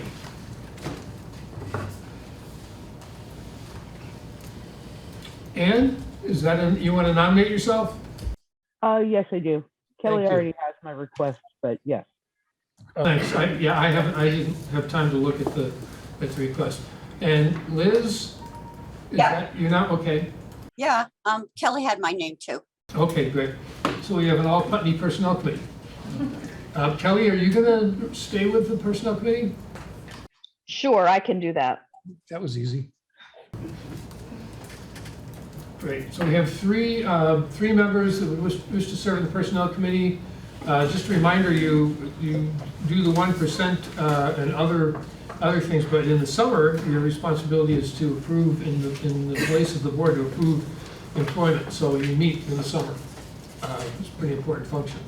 So we have Ann Beekman, Liz Adams, and Kelly Young have nominated for the Personnel Committee. Would we approve them by acclamation? All those in, do we have to nominate? I move the nomination of Ann, Liz, and Kelly. Second.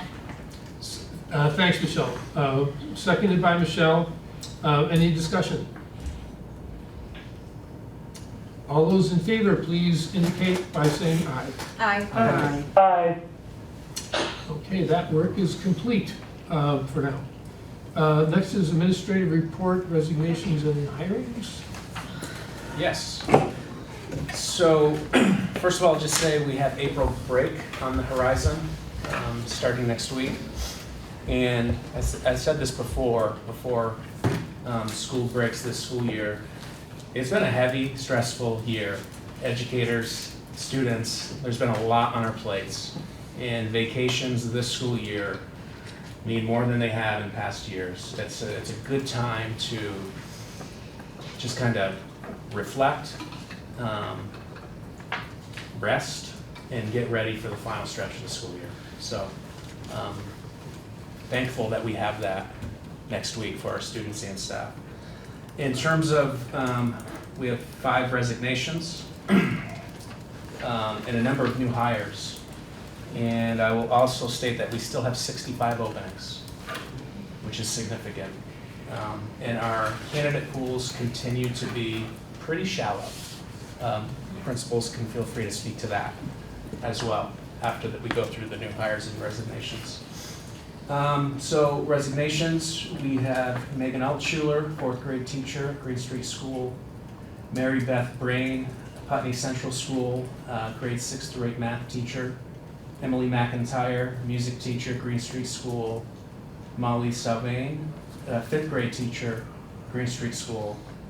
And then Adam Altschuler, who had been a late hire in the school year for physical education, Green Street School. So we have those 5 resignations, and then I'm happy to say a good number of new hires. Could I have a motion to accept with regret the 5 resignations as presented? I move with regret to accept the resignations. Though you move to accept the resignations with regret. You don't regret. Thank you. I thought you was the English teacher. Is there a second? I second. Thank you, Jim. Thank you, Lana.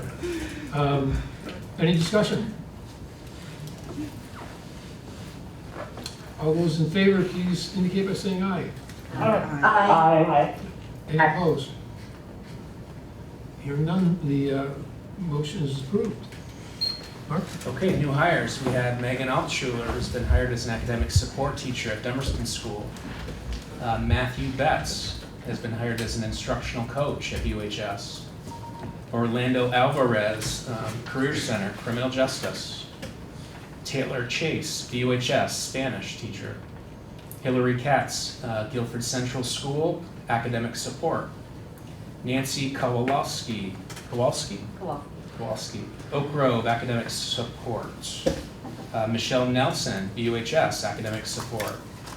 Ava Payne, BUHS, math teacher. Megan Rink, Guilford, school nurse. Molly Salvain, Guilford, academic support. Leanne, John, help me with that pronunciation. Suksan, Guilford, social worker. Amelia Smith, BUHS Science. Jennifer Tellini, BUHS Family and Consumer Science. And Ruth Venman Clay, Guilford, grade 3 teacher. Wow. Mark, good work. Amelia Smith declined the position. Oh, sorry.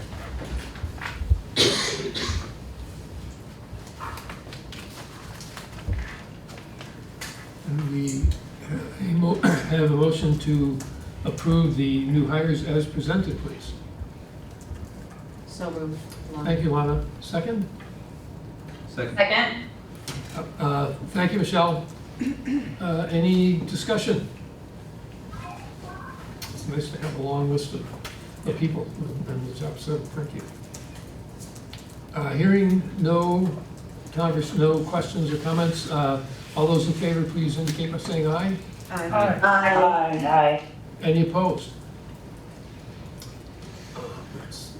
The motion is passed. Does anyone want to speak to the candidate pools and kind of the experience this spring? It's been challenging, to say the least. You know, in some cases, we've had positions where we had one or two candidates, and when we are calling to fill interview slots, we're finding out more and more that people have accepted positions elsewhere. So we're trying to move as quickly as we can to hire. The downside of that is a phenomena that's fairly new in the past couple of years, in that somebody accepts a position, and the person Mark mentioned in science is an example of it. They accept the position, we start the paperwork process to hire them, and then they continue to look for a job, and then they find a job. So, you know, every time Mark reads the name of somebody we've hired, I'm kind of putting "for now" in the back of my head. And that's a challenge. That's a fairly new phenomenon that we're seeing in the past couple of years, and it's tough. But we're continuing the process. I don't know. There are some hires at Green Street that need to happen. It's kind of felt like a full-time job in the last week or so in trying to, with the limited applicant pools, to try to act quickly and swiftly. We had 4 candidates for our open PE position. We've had 4 for a grade 5 classroom teacher, and we've had 6 for a grade 4 classroom teacher. That is not a lot to choose from, when in years past you might get 50, 60 to 100 applicants. So just that there's an awareness of that. I have had 2 people recently accept, so hopefully at the next board meeting those names will be read, and they seem eager to join, so that's exciting. But there is that worry that they might change their minds, so always keeping fingers crossed. We did have 11. 11 was our highest, and that was for elementary art, offered and just waiting. So it's pretty busy out there. Yeah. Nancy? I would just add that it took me over a year to hire my health careers team, which is 2 teachers with nursing backgrounds, in order to be able to offer the prerequisites for the nursing program at VTC and as dual enrollment classes, and also offer an LNA program. And it took me over a year to hire a criminal justice teacher. And then suddenly I had 3 qualified applicants after I had been actively recruiting people for over a year. So I hired as rapidly as I could, and feel very lucky to have gotten Orlando on board. So I would just say that hiring is extremely stressful at this point, and I just think that on top of everything else, that it's one of those things that we're all very anxious about. Can I add?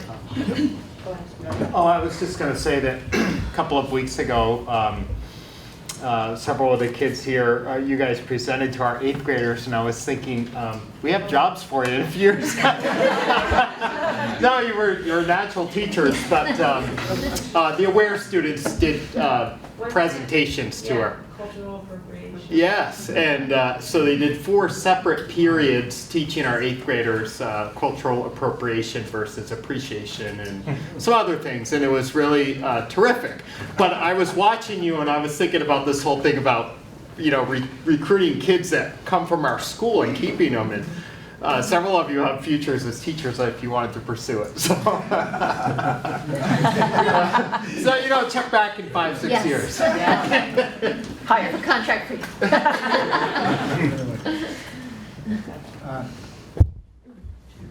Yes, go ahead. Thank you. I was going to offer one of you a 5th grade opening. I'm sure Barbara Nowakowski can get us a temporary license. She's amazing. I also, the weighting study was mentioned earlier in the meeting, and I do want to encourage the board to use your voice in working with our legislature, because in this area, we sit in a unique geographic part of Vermont. And so many of our candidates, I've had this experience happen more than once. A candidate is serious about working for Guilford Central School. However, they look a little south, they see what's going on in Massachusetts, or they look across the river to New Hampshire, and they ultimately choose to work in a different state, even though they may reside in Brattleboro or Guilford or another surrounding towns. And so my point is your voice in terms of issues around the pension, teacher's pension, and around this weighting study and how schools are funded. So the kind of resources we can bring to bear to make our students' lives better, and also our teachers' lives in terms of the professional development and the supports that our teachers desperately want for our students. I encourage you to use your power and your voice in bringing people to Windham South. Thank you, John. I would just like to add that my colleague David Scholes has been heavily involved in championing the fair weighting study Sometimes since a I've been little on the too board. Yeah, he spends enormous amounts of time on that issue. I would like to encourage anyone to, my email is always open, my door is always open, you know, to bring issues and discuss them. Okay. The other issue that if you could get behind, oops, David, can I just add one more issue to your plate? 'Cause Yeah, I'm hoping you can yes, get go right behind ahead. it. Sorry. Legislatively, they're looking at the funding for tech centers, which is based on a 6-semester average. So that means when our numbers dropped during COVID, that will haunt us for 3 years as far as funding goes from the state and feds. And so if you guys could support with the local legislators, the idea of changing the way tech centers are funded in the state of Vermont. And there are several bills that are in the House and Senate presently that are designed to address that, it would be extremely helpful to your district. Thank you, Nancy. That gets forgotten a lot. Also, since we rejoined the VSBA, their weekly reports have follow-up around bills, and I just saw one recently, although it may have been from another group, that talked about the tech center bills. But the information is available, and all people have to do is look. And it's pretty easy to contact the legislator in Vermont. And they're home on Mondays.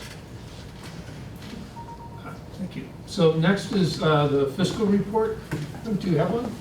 We had a finance committee meeting this afternoon, and Sean, did you want to overview that briefly? Yeah, actually, we had a 5 agenda items, so we skipped over some of them, and we went directly to item number 4, which is an update on discussion related to the task force on the implementation of student weighting factors report. And Emily Kornhauser and Sarah Coffey were there, and Emily gave almost an hour report on the things that she's been working on. And it was like getting on a spinning wheel. I had trouble keeping up with where she was going and all the information that she brought to the table. But it seemed, in retrospect, that it was extremely comprehensive. She's working really hard to try to make things as good as they possibly can be, which is a difficult job. And then after that, we had the capital project implementation update.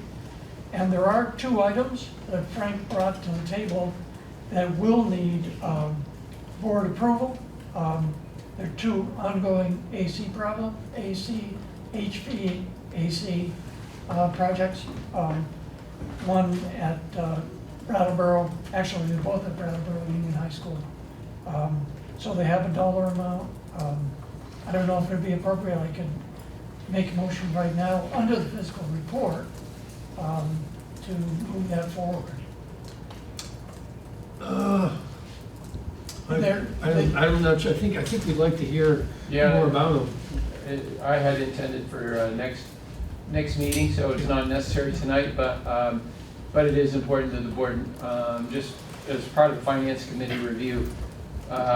Just like hiring, we only got one bidder on the HVAC mechanical project, and we only got one bidder on the controls project. And these are consistent with the capital plan that the board's approved, so there's no surprise in terms of scope of work, and we're basically on budget, but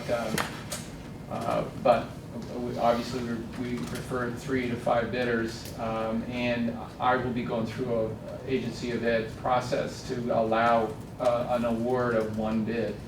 For one of the projects is $473,000, and the other is about 600 and something thousand. So, approximately the bids. These are in the capital plan, as I said. These are 2 of the 38 projects I reviewed with you at the last meeting. So, do we need to approve? Is the contract we need to approve if we already approved the capital plan? No, but it's a great question. That's the protocol I'm proceeding on, that the board has approved the capital plan. More is better. And that we'll move forward, but we'll also keep the board informed as to our progress. And if there are questions or concerns, then obviously we'll revisit it. But that's my assumption, is that we'll move ahead with the approved capital plan, keep the board informed. I have to submit board minutes, as I mentioned, to the agency. That is part of the approval process that indicates you're aware of those projects and that you are supporting committing the federal funds to funding them. So it's really intended to be a point of information. I think it's very important to point out that both of those projects have to do with interior air quality in BUHS, which is, as everybody knows, more and more important as COVID has taught us some lessons. It's a regular item on the capital plan too. Yeah, it really is. Emily Kornhauser did say she would forward the PowerPoint that she presented, and we'll make sure that gets on the website. Very comprehensive of the Senate Bill 287 and the progress that they're making in that legislation and the implications over the next 5 years. It's just not a one and done sort of initiative. And there's, and then the other point Sean's mentioned, the financial statement is also on the website. We do our board policy says that finance office will provide a monthly financial statement, so we will do that routinely. Typically, finance committee reviews that, but it's available for the full board to review as well. Thank you. We are at 8:03, so I need a motion to extend the meeting for a little longer. We have one more item, and I have no idea how much time it will take. Mark, do you have an estimate for, is there? I don't have much to present. Okay. Yeah. Let's, Kelly? Meeting minutes. I'll motion, Michelle. I motion to extend our meeting by 10 minutes. Is there a second? 15 minutes. Okay. 10 minutes, 15 max. Okay, there's a strong motion. I said. All those in favor, please indicate by Tim seconded. Yeah. Thank you. All those in favor, please indicate by saying aye. Aye. Any opposed? We have 10 minutes. So I guess I'll talk a bit about a plan to address high-risk students and families at high risk as related to COVID. Yeah. So what we've been doing is on an individual basis, we've been meeting with families who have this need to develop educational support plans and medical plans to accommodate students to be in school successfully.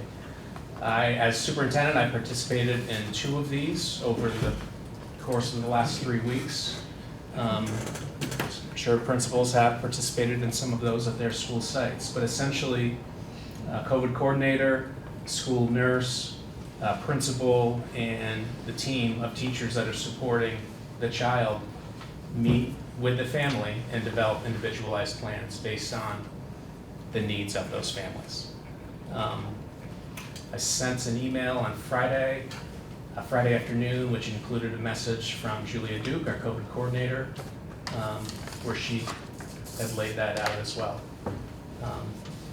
But families have individual needs. We're trying to accommodate those individual needs with specific plans that fit those needs. I don't know if you want to add anything. No, I think you summed it really well. Yeah. Any questions or comments from the board?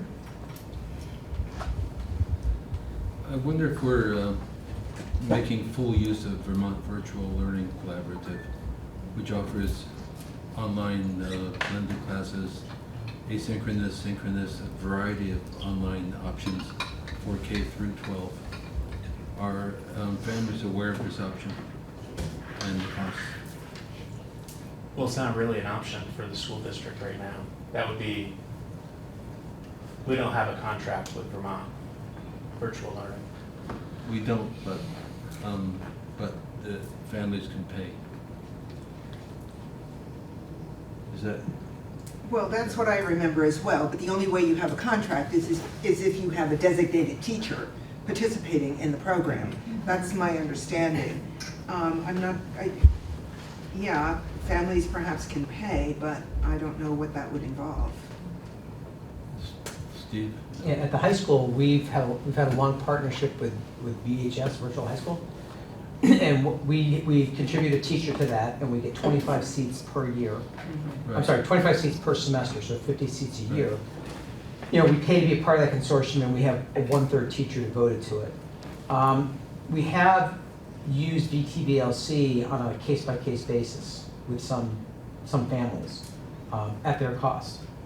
The other provider we use Penn Foster a lot, and we use Indiana University High School a lot. So there's a whole lot of providers out there. There are a ton.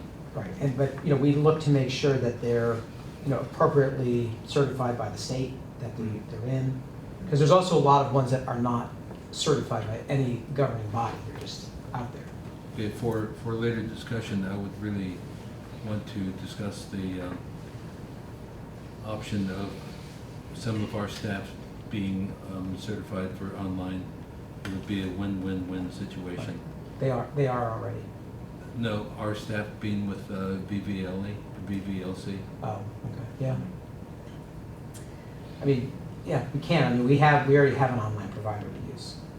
Oh, we could add another one, but I don't know that we'd use the I'm seats. thinking of K through 6 too, K through 8. Yeah. I have a question about, and pardon me if you already spoke to this, I think I'm so tired right now. How are students whose families want them to mask being supported in the classroom? I know that that's hard, and I understand that teachers already have so much on their plate.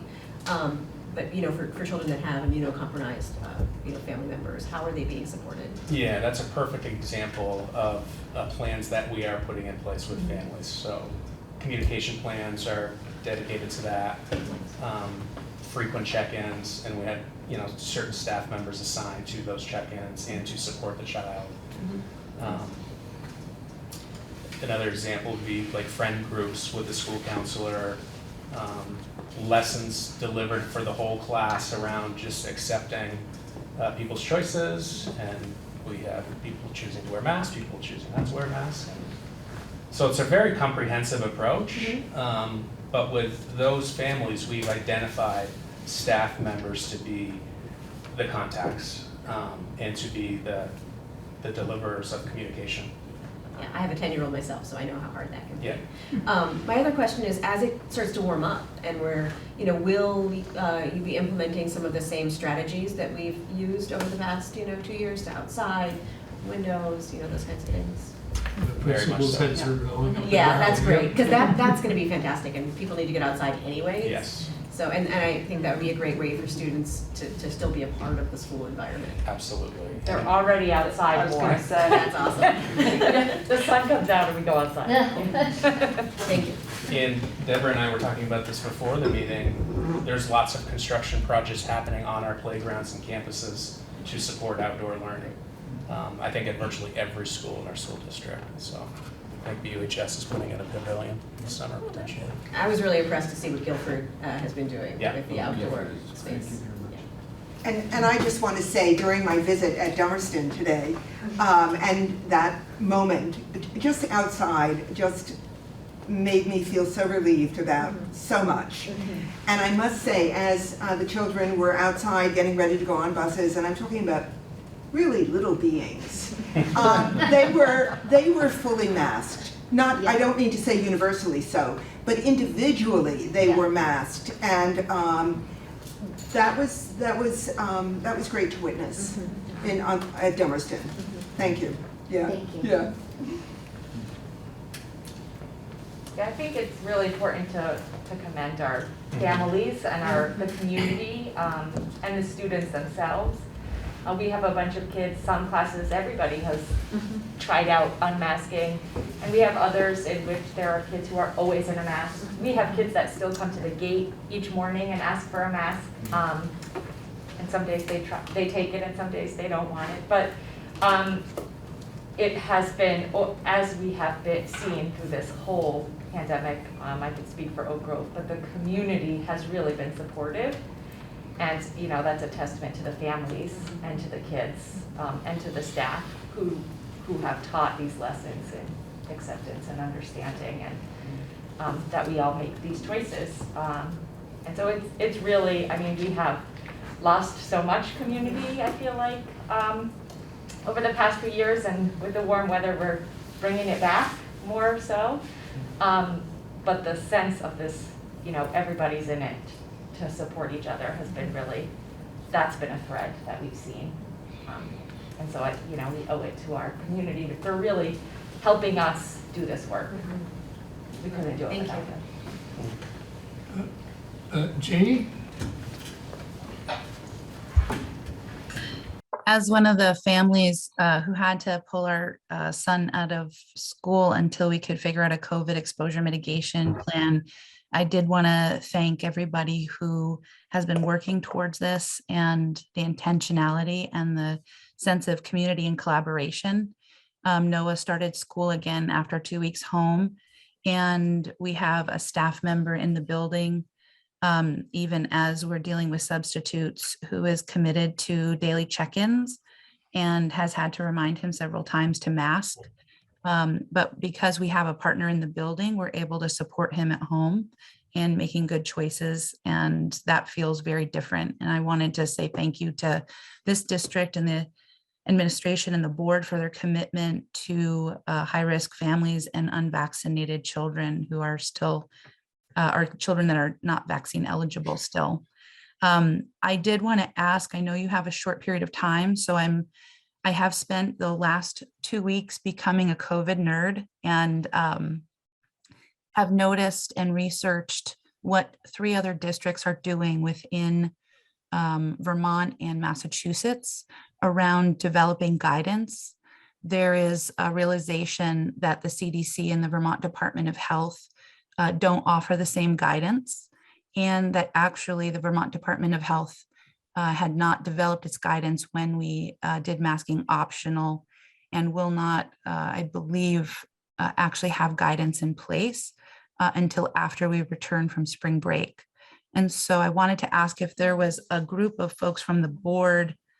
I thought because the meeting was warned tonight, that there might be a subgroup of the board that could vote to participate in some kind of offline subcommittee work around How do we update our website, which hasn't been updated since mid-January? How do we do things like developing expanded guidance that addresses some of the places that not even the Vermont Department of Health has clear guidance yet?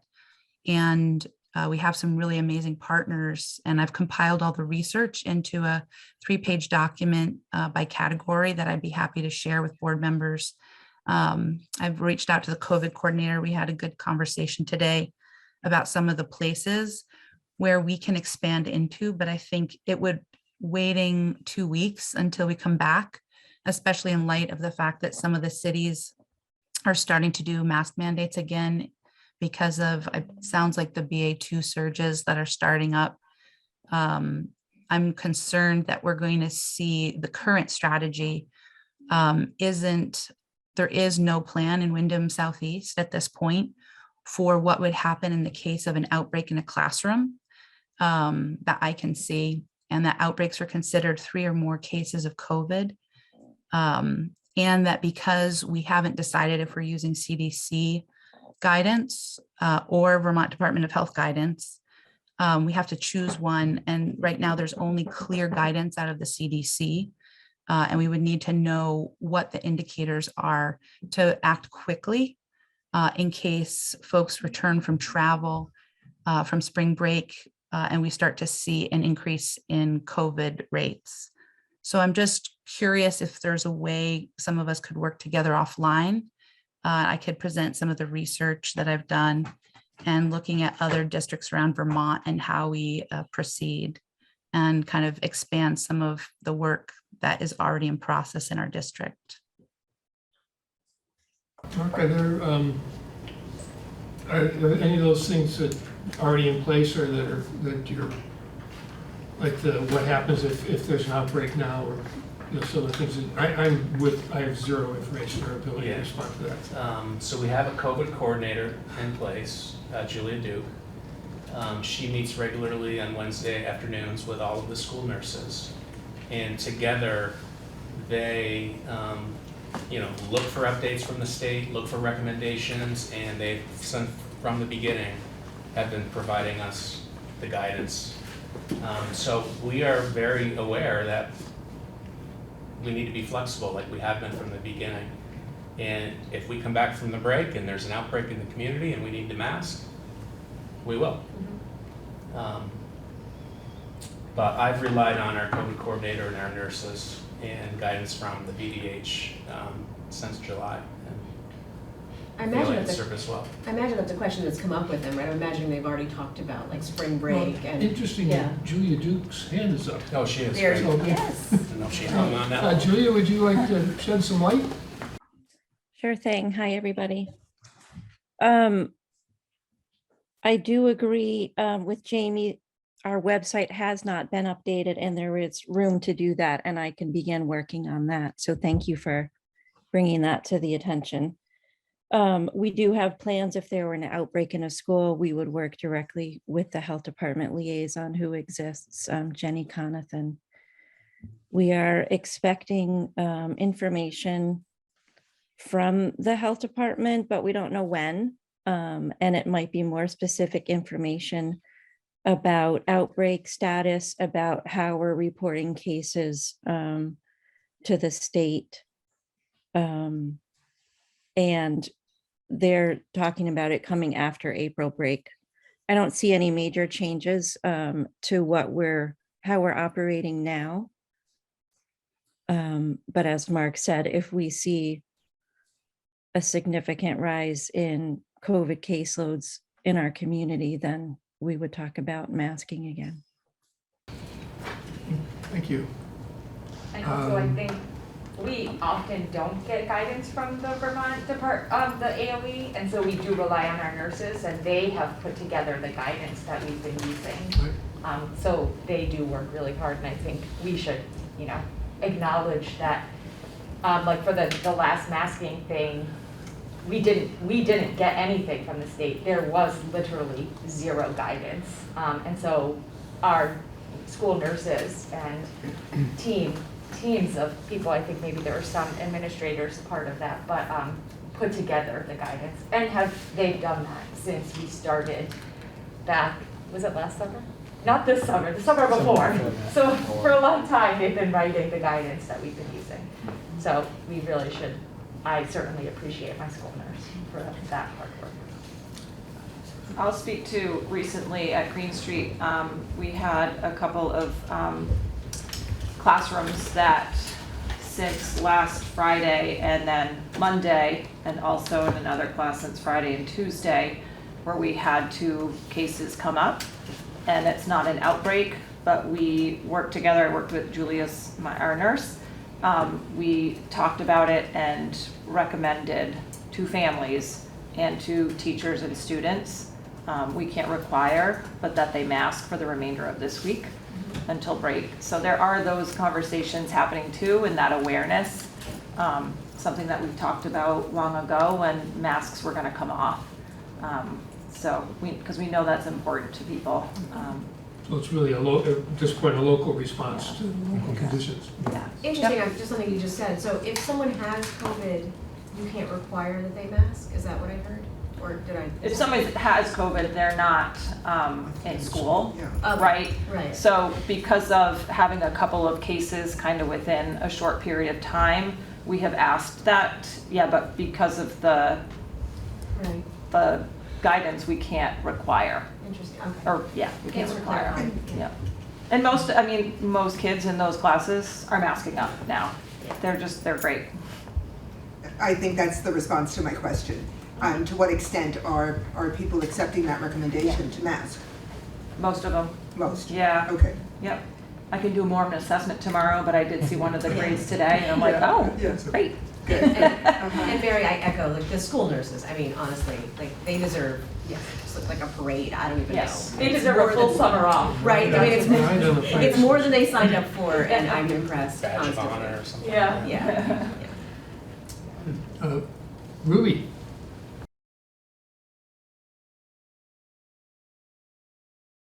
I'm the chair of the Putney Central School Leadership Council, and I don't think I have said this in this space publicly, but we as a leadership council have had some pretty deep, engaged conversations around this particular point.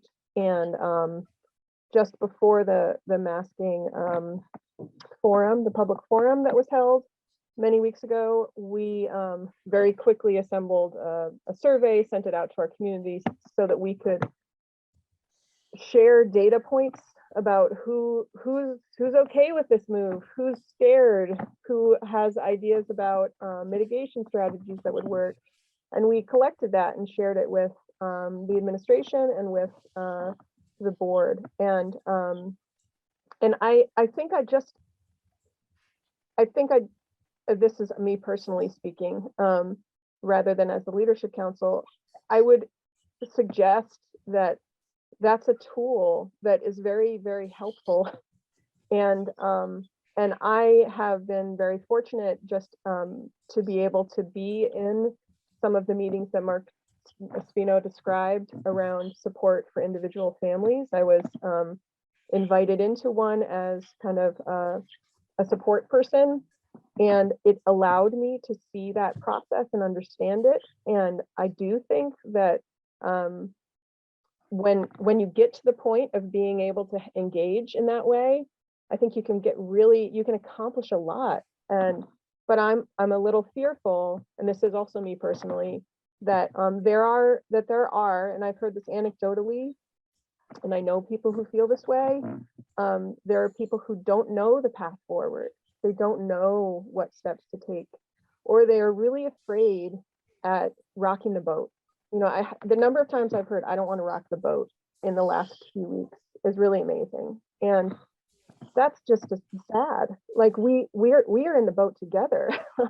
Like if it's going to rock a little bit, somebody will countermeasure your rock, you know, like we should go forward. And so today, and this was also me personally, you know, putting this together with consultation with the Leadership Council. I shared with the administration and the board chair a graphic that might help very simply tell our community empower them and give them a path forward of like, what do I do when I'm scared? What do I do when I feel like I am at risk and I don't know what to do? And I think that we as a district could do a better, I think that there are measures in place. And I think that we need to do a better job at having a multifaceted way of communicating those to people who maybe are checked out of email or are not coming to these meetings. I come to all these meetings. I'm an extremely informed parent. The vast majority of parents in our district really are, terrified and don't know what's going on. And so how can we not kind of bang drums and make a big deal, but just like make it simple for them to invite them in. And I think the language that I hear from Superintendent Spino is actually does that. But I think it's more than just language. I think we do need to have graphics. We do need to have the update that Julia was talking about to the website. But I just, would love to see movement in that direction and offer, my help or the Leadership Council's help of Putney. And I'm sure there are others who have skill sets and things that they can offer forth to help, brainstorm or put stuff together, whatever, surveys, things like that, whatever you need, if you need support, because this is a lot to do and you've got a lot on your plates already. But it would be wonderful if we could have that multifaceted way of approaching this and supporting the most vulnerable in our community. Thank you, Ruby. We're way past our time that we said we would take. So Julia and Jamie still have their hands up. So we'll Jamie was first and then Julia, and then I think we need to move on. So go ahead, please. I just wanted to echo what Ruby said. One of the things that I was struck by why a number of districts is the level of detail that they have communicated outward on a weekly basis, all during the transition. And I was recognizing that there are some really wonderful things that I bet we could share with some of our peers in districts around the state and the region that I think would help folks understand where the guidance is and where the decision making is in a way, because I think there is what you said, Julia, the internal agreement and process that's happening.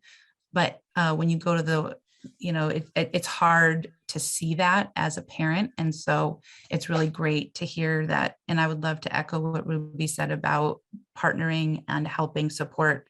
I was a former member of the Communications Council and would be happy to volunteer to help with that. Thank you. Julia? I'll make this quick. I just want to say that my experience with is different, I think, than what I'm hearing from Ruby and Jamie as far as the intensity or the high number of parents who are feeling fearful or unable to access help at their schools. I think that my sense is that at our school, at Green Street School, there isn't that much feeling of vulnerability. And when I hear concerns about COVID, I hear a lot of it from Putney people, and I mean no disrespect, but I'm wondering if there's an opportunity for Putney Leadership Council or, to invite Mark and me to your school, and we could do this more at your school as opposed to making it part of the whole district, if it really is. And I'm not saying that it's only at your school. I want you to hear that, but I hear a lot from your school. And so if we can focus some attention and help there, if that would be useful, that I'm here to do that for you or with you. Thank you. Okay. I think we're done with that item. So Kelly, back to you. Okay, well, I want to thank everyone who has come and participated. Now we are at the executive session portion of our meeting. So I will say, after making a specific finding that premature general public knowledge would clearly place the public body or a person involved at a substantial disadvantage, I move we go into executive session under 1 VSA 313A 1A contracts. Is there a second? Second. And I'm sorry, who was it that seconded it for the record? David. Oh, thank you, David. So all those in favor of going into executive session, actually, before I do that, can I amend the motion to invite Mark and Frank into it? Yes. And Friendly amendment. Yeah. And so, David, do you agree with that? Yes. Okay, so then all those in favor of going into executive session as stated, including inviting Mark and Frank into the executive session, please signify by saying aye. Aye. Aye. Any opposed? Okay, so then we will go into executive session at 8:30. So Kelly, I think you can, Tim has the, do you want Tim to read the motions? Or he can actually make the motions? I'd move to offer a severance package as presented and to approve the classified staff contract as presented. Second. Yeah. Second, it's the, okay. It's been, the motions have been moved and seconded. All those in favor of approving the motions as stated, please signify by saying aye. Aye. Any opposed? Okay, so those two motions have been approved. So it looks like we are ready to go into our second executive session. So I will say, after making a specific finding that premature general public knowledge would clearly place the public body or a person involved at a substantial disadvantage, I move we go into executive session under 1 VSA 313A3, the appointment or employment or evaluation of a public officer or employee, provided that the public body shall make a final decision to hire or appoint a public officer or employee in an open meeting and shall explain the reasons for its final decision during open meeting. Do I have a second? Second. Thank you, Michelle. All those in favor of entering into executive session under the statute and wording listed, please signify by saying aye. Aye. Any opposed? Thank you. We are now back in executive session at 9:18. Give me a minute to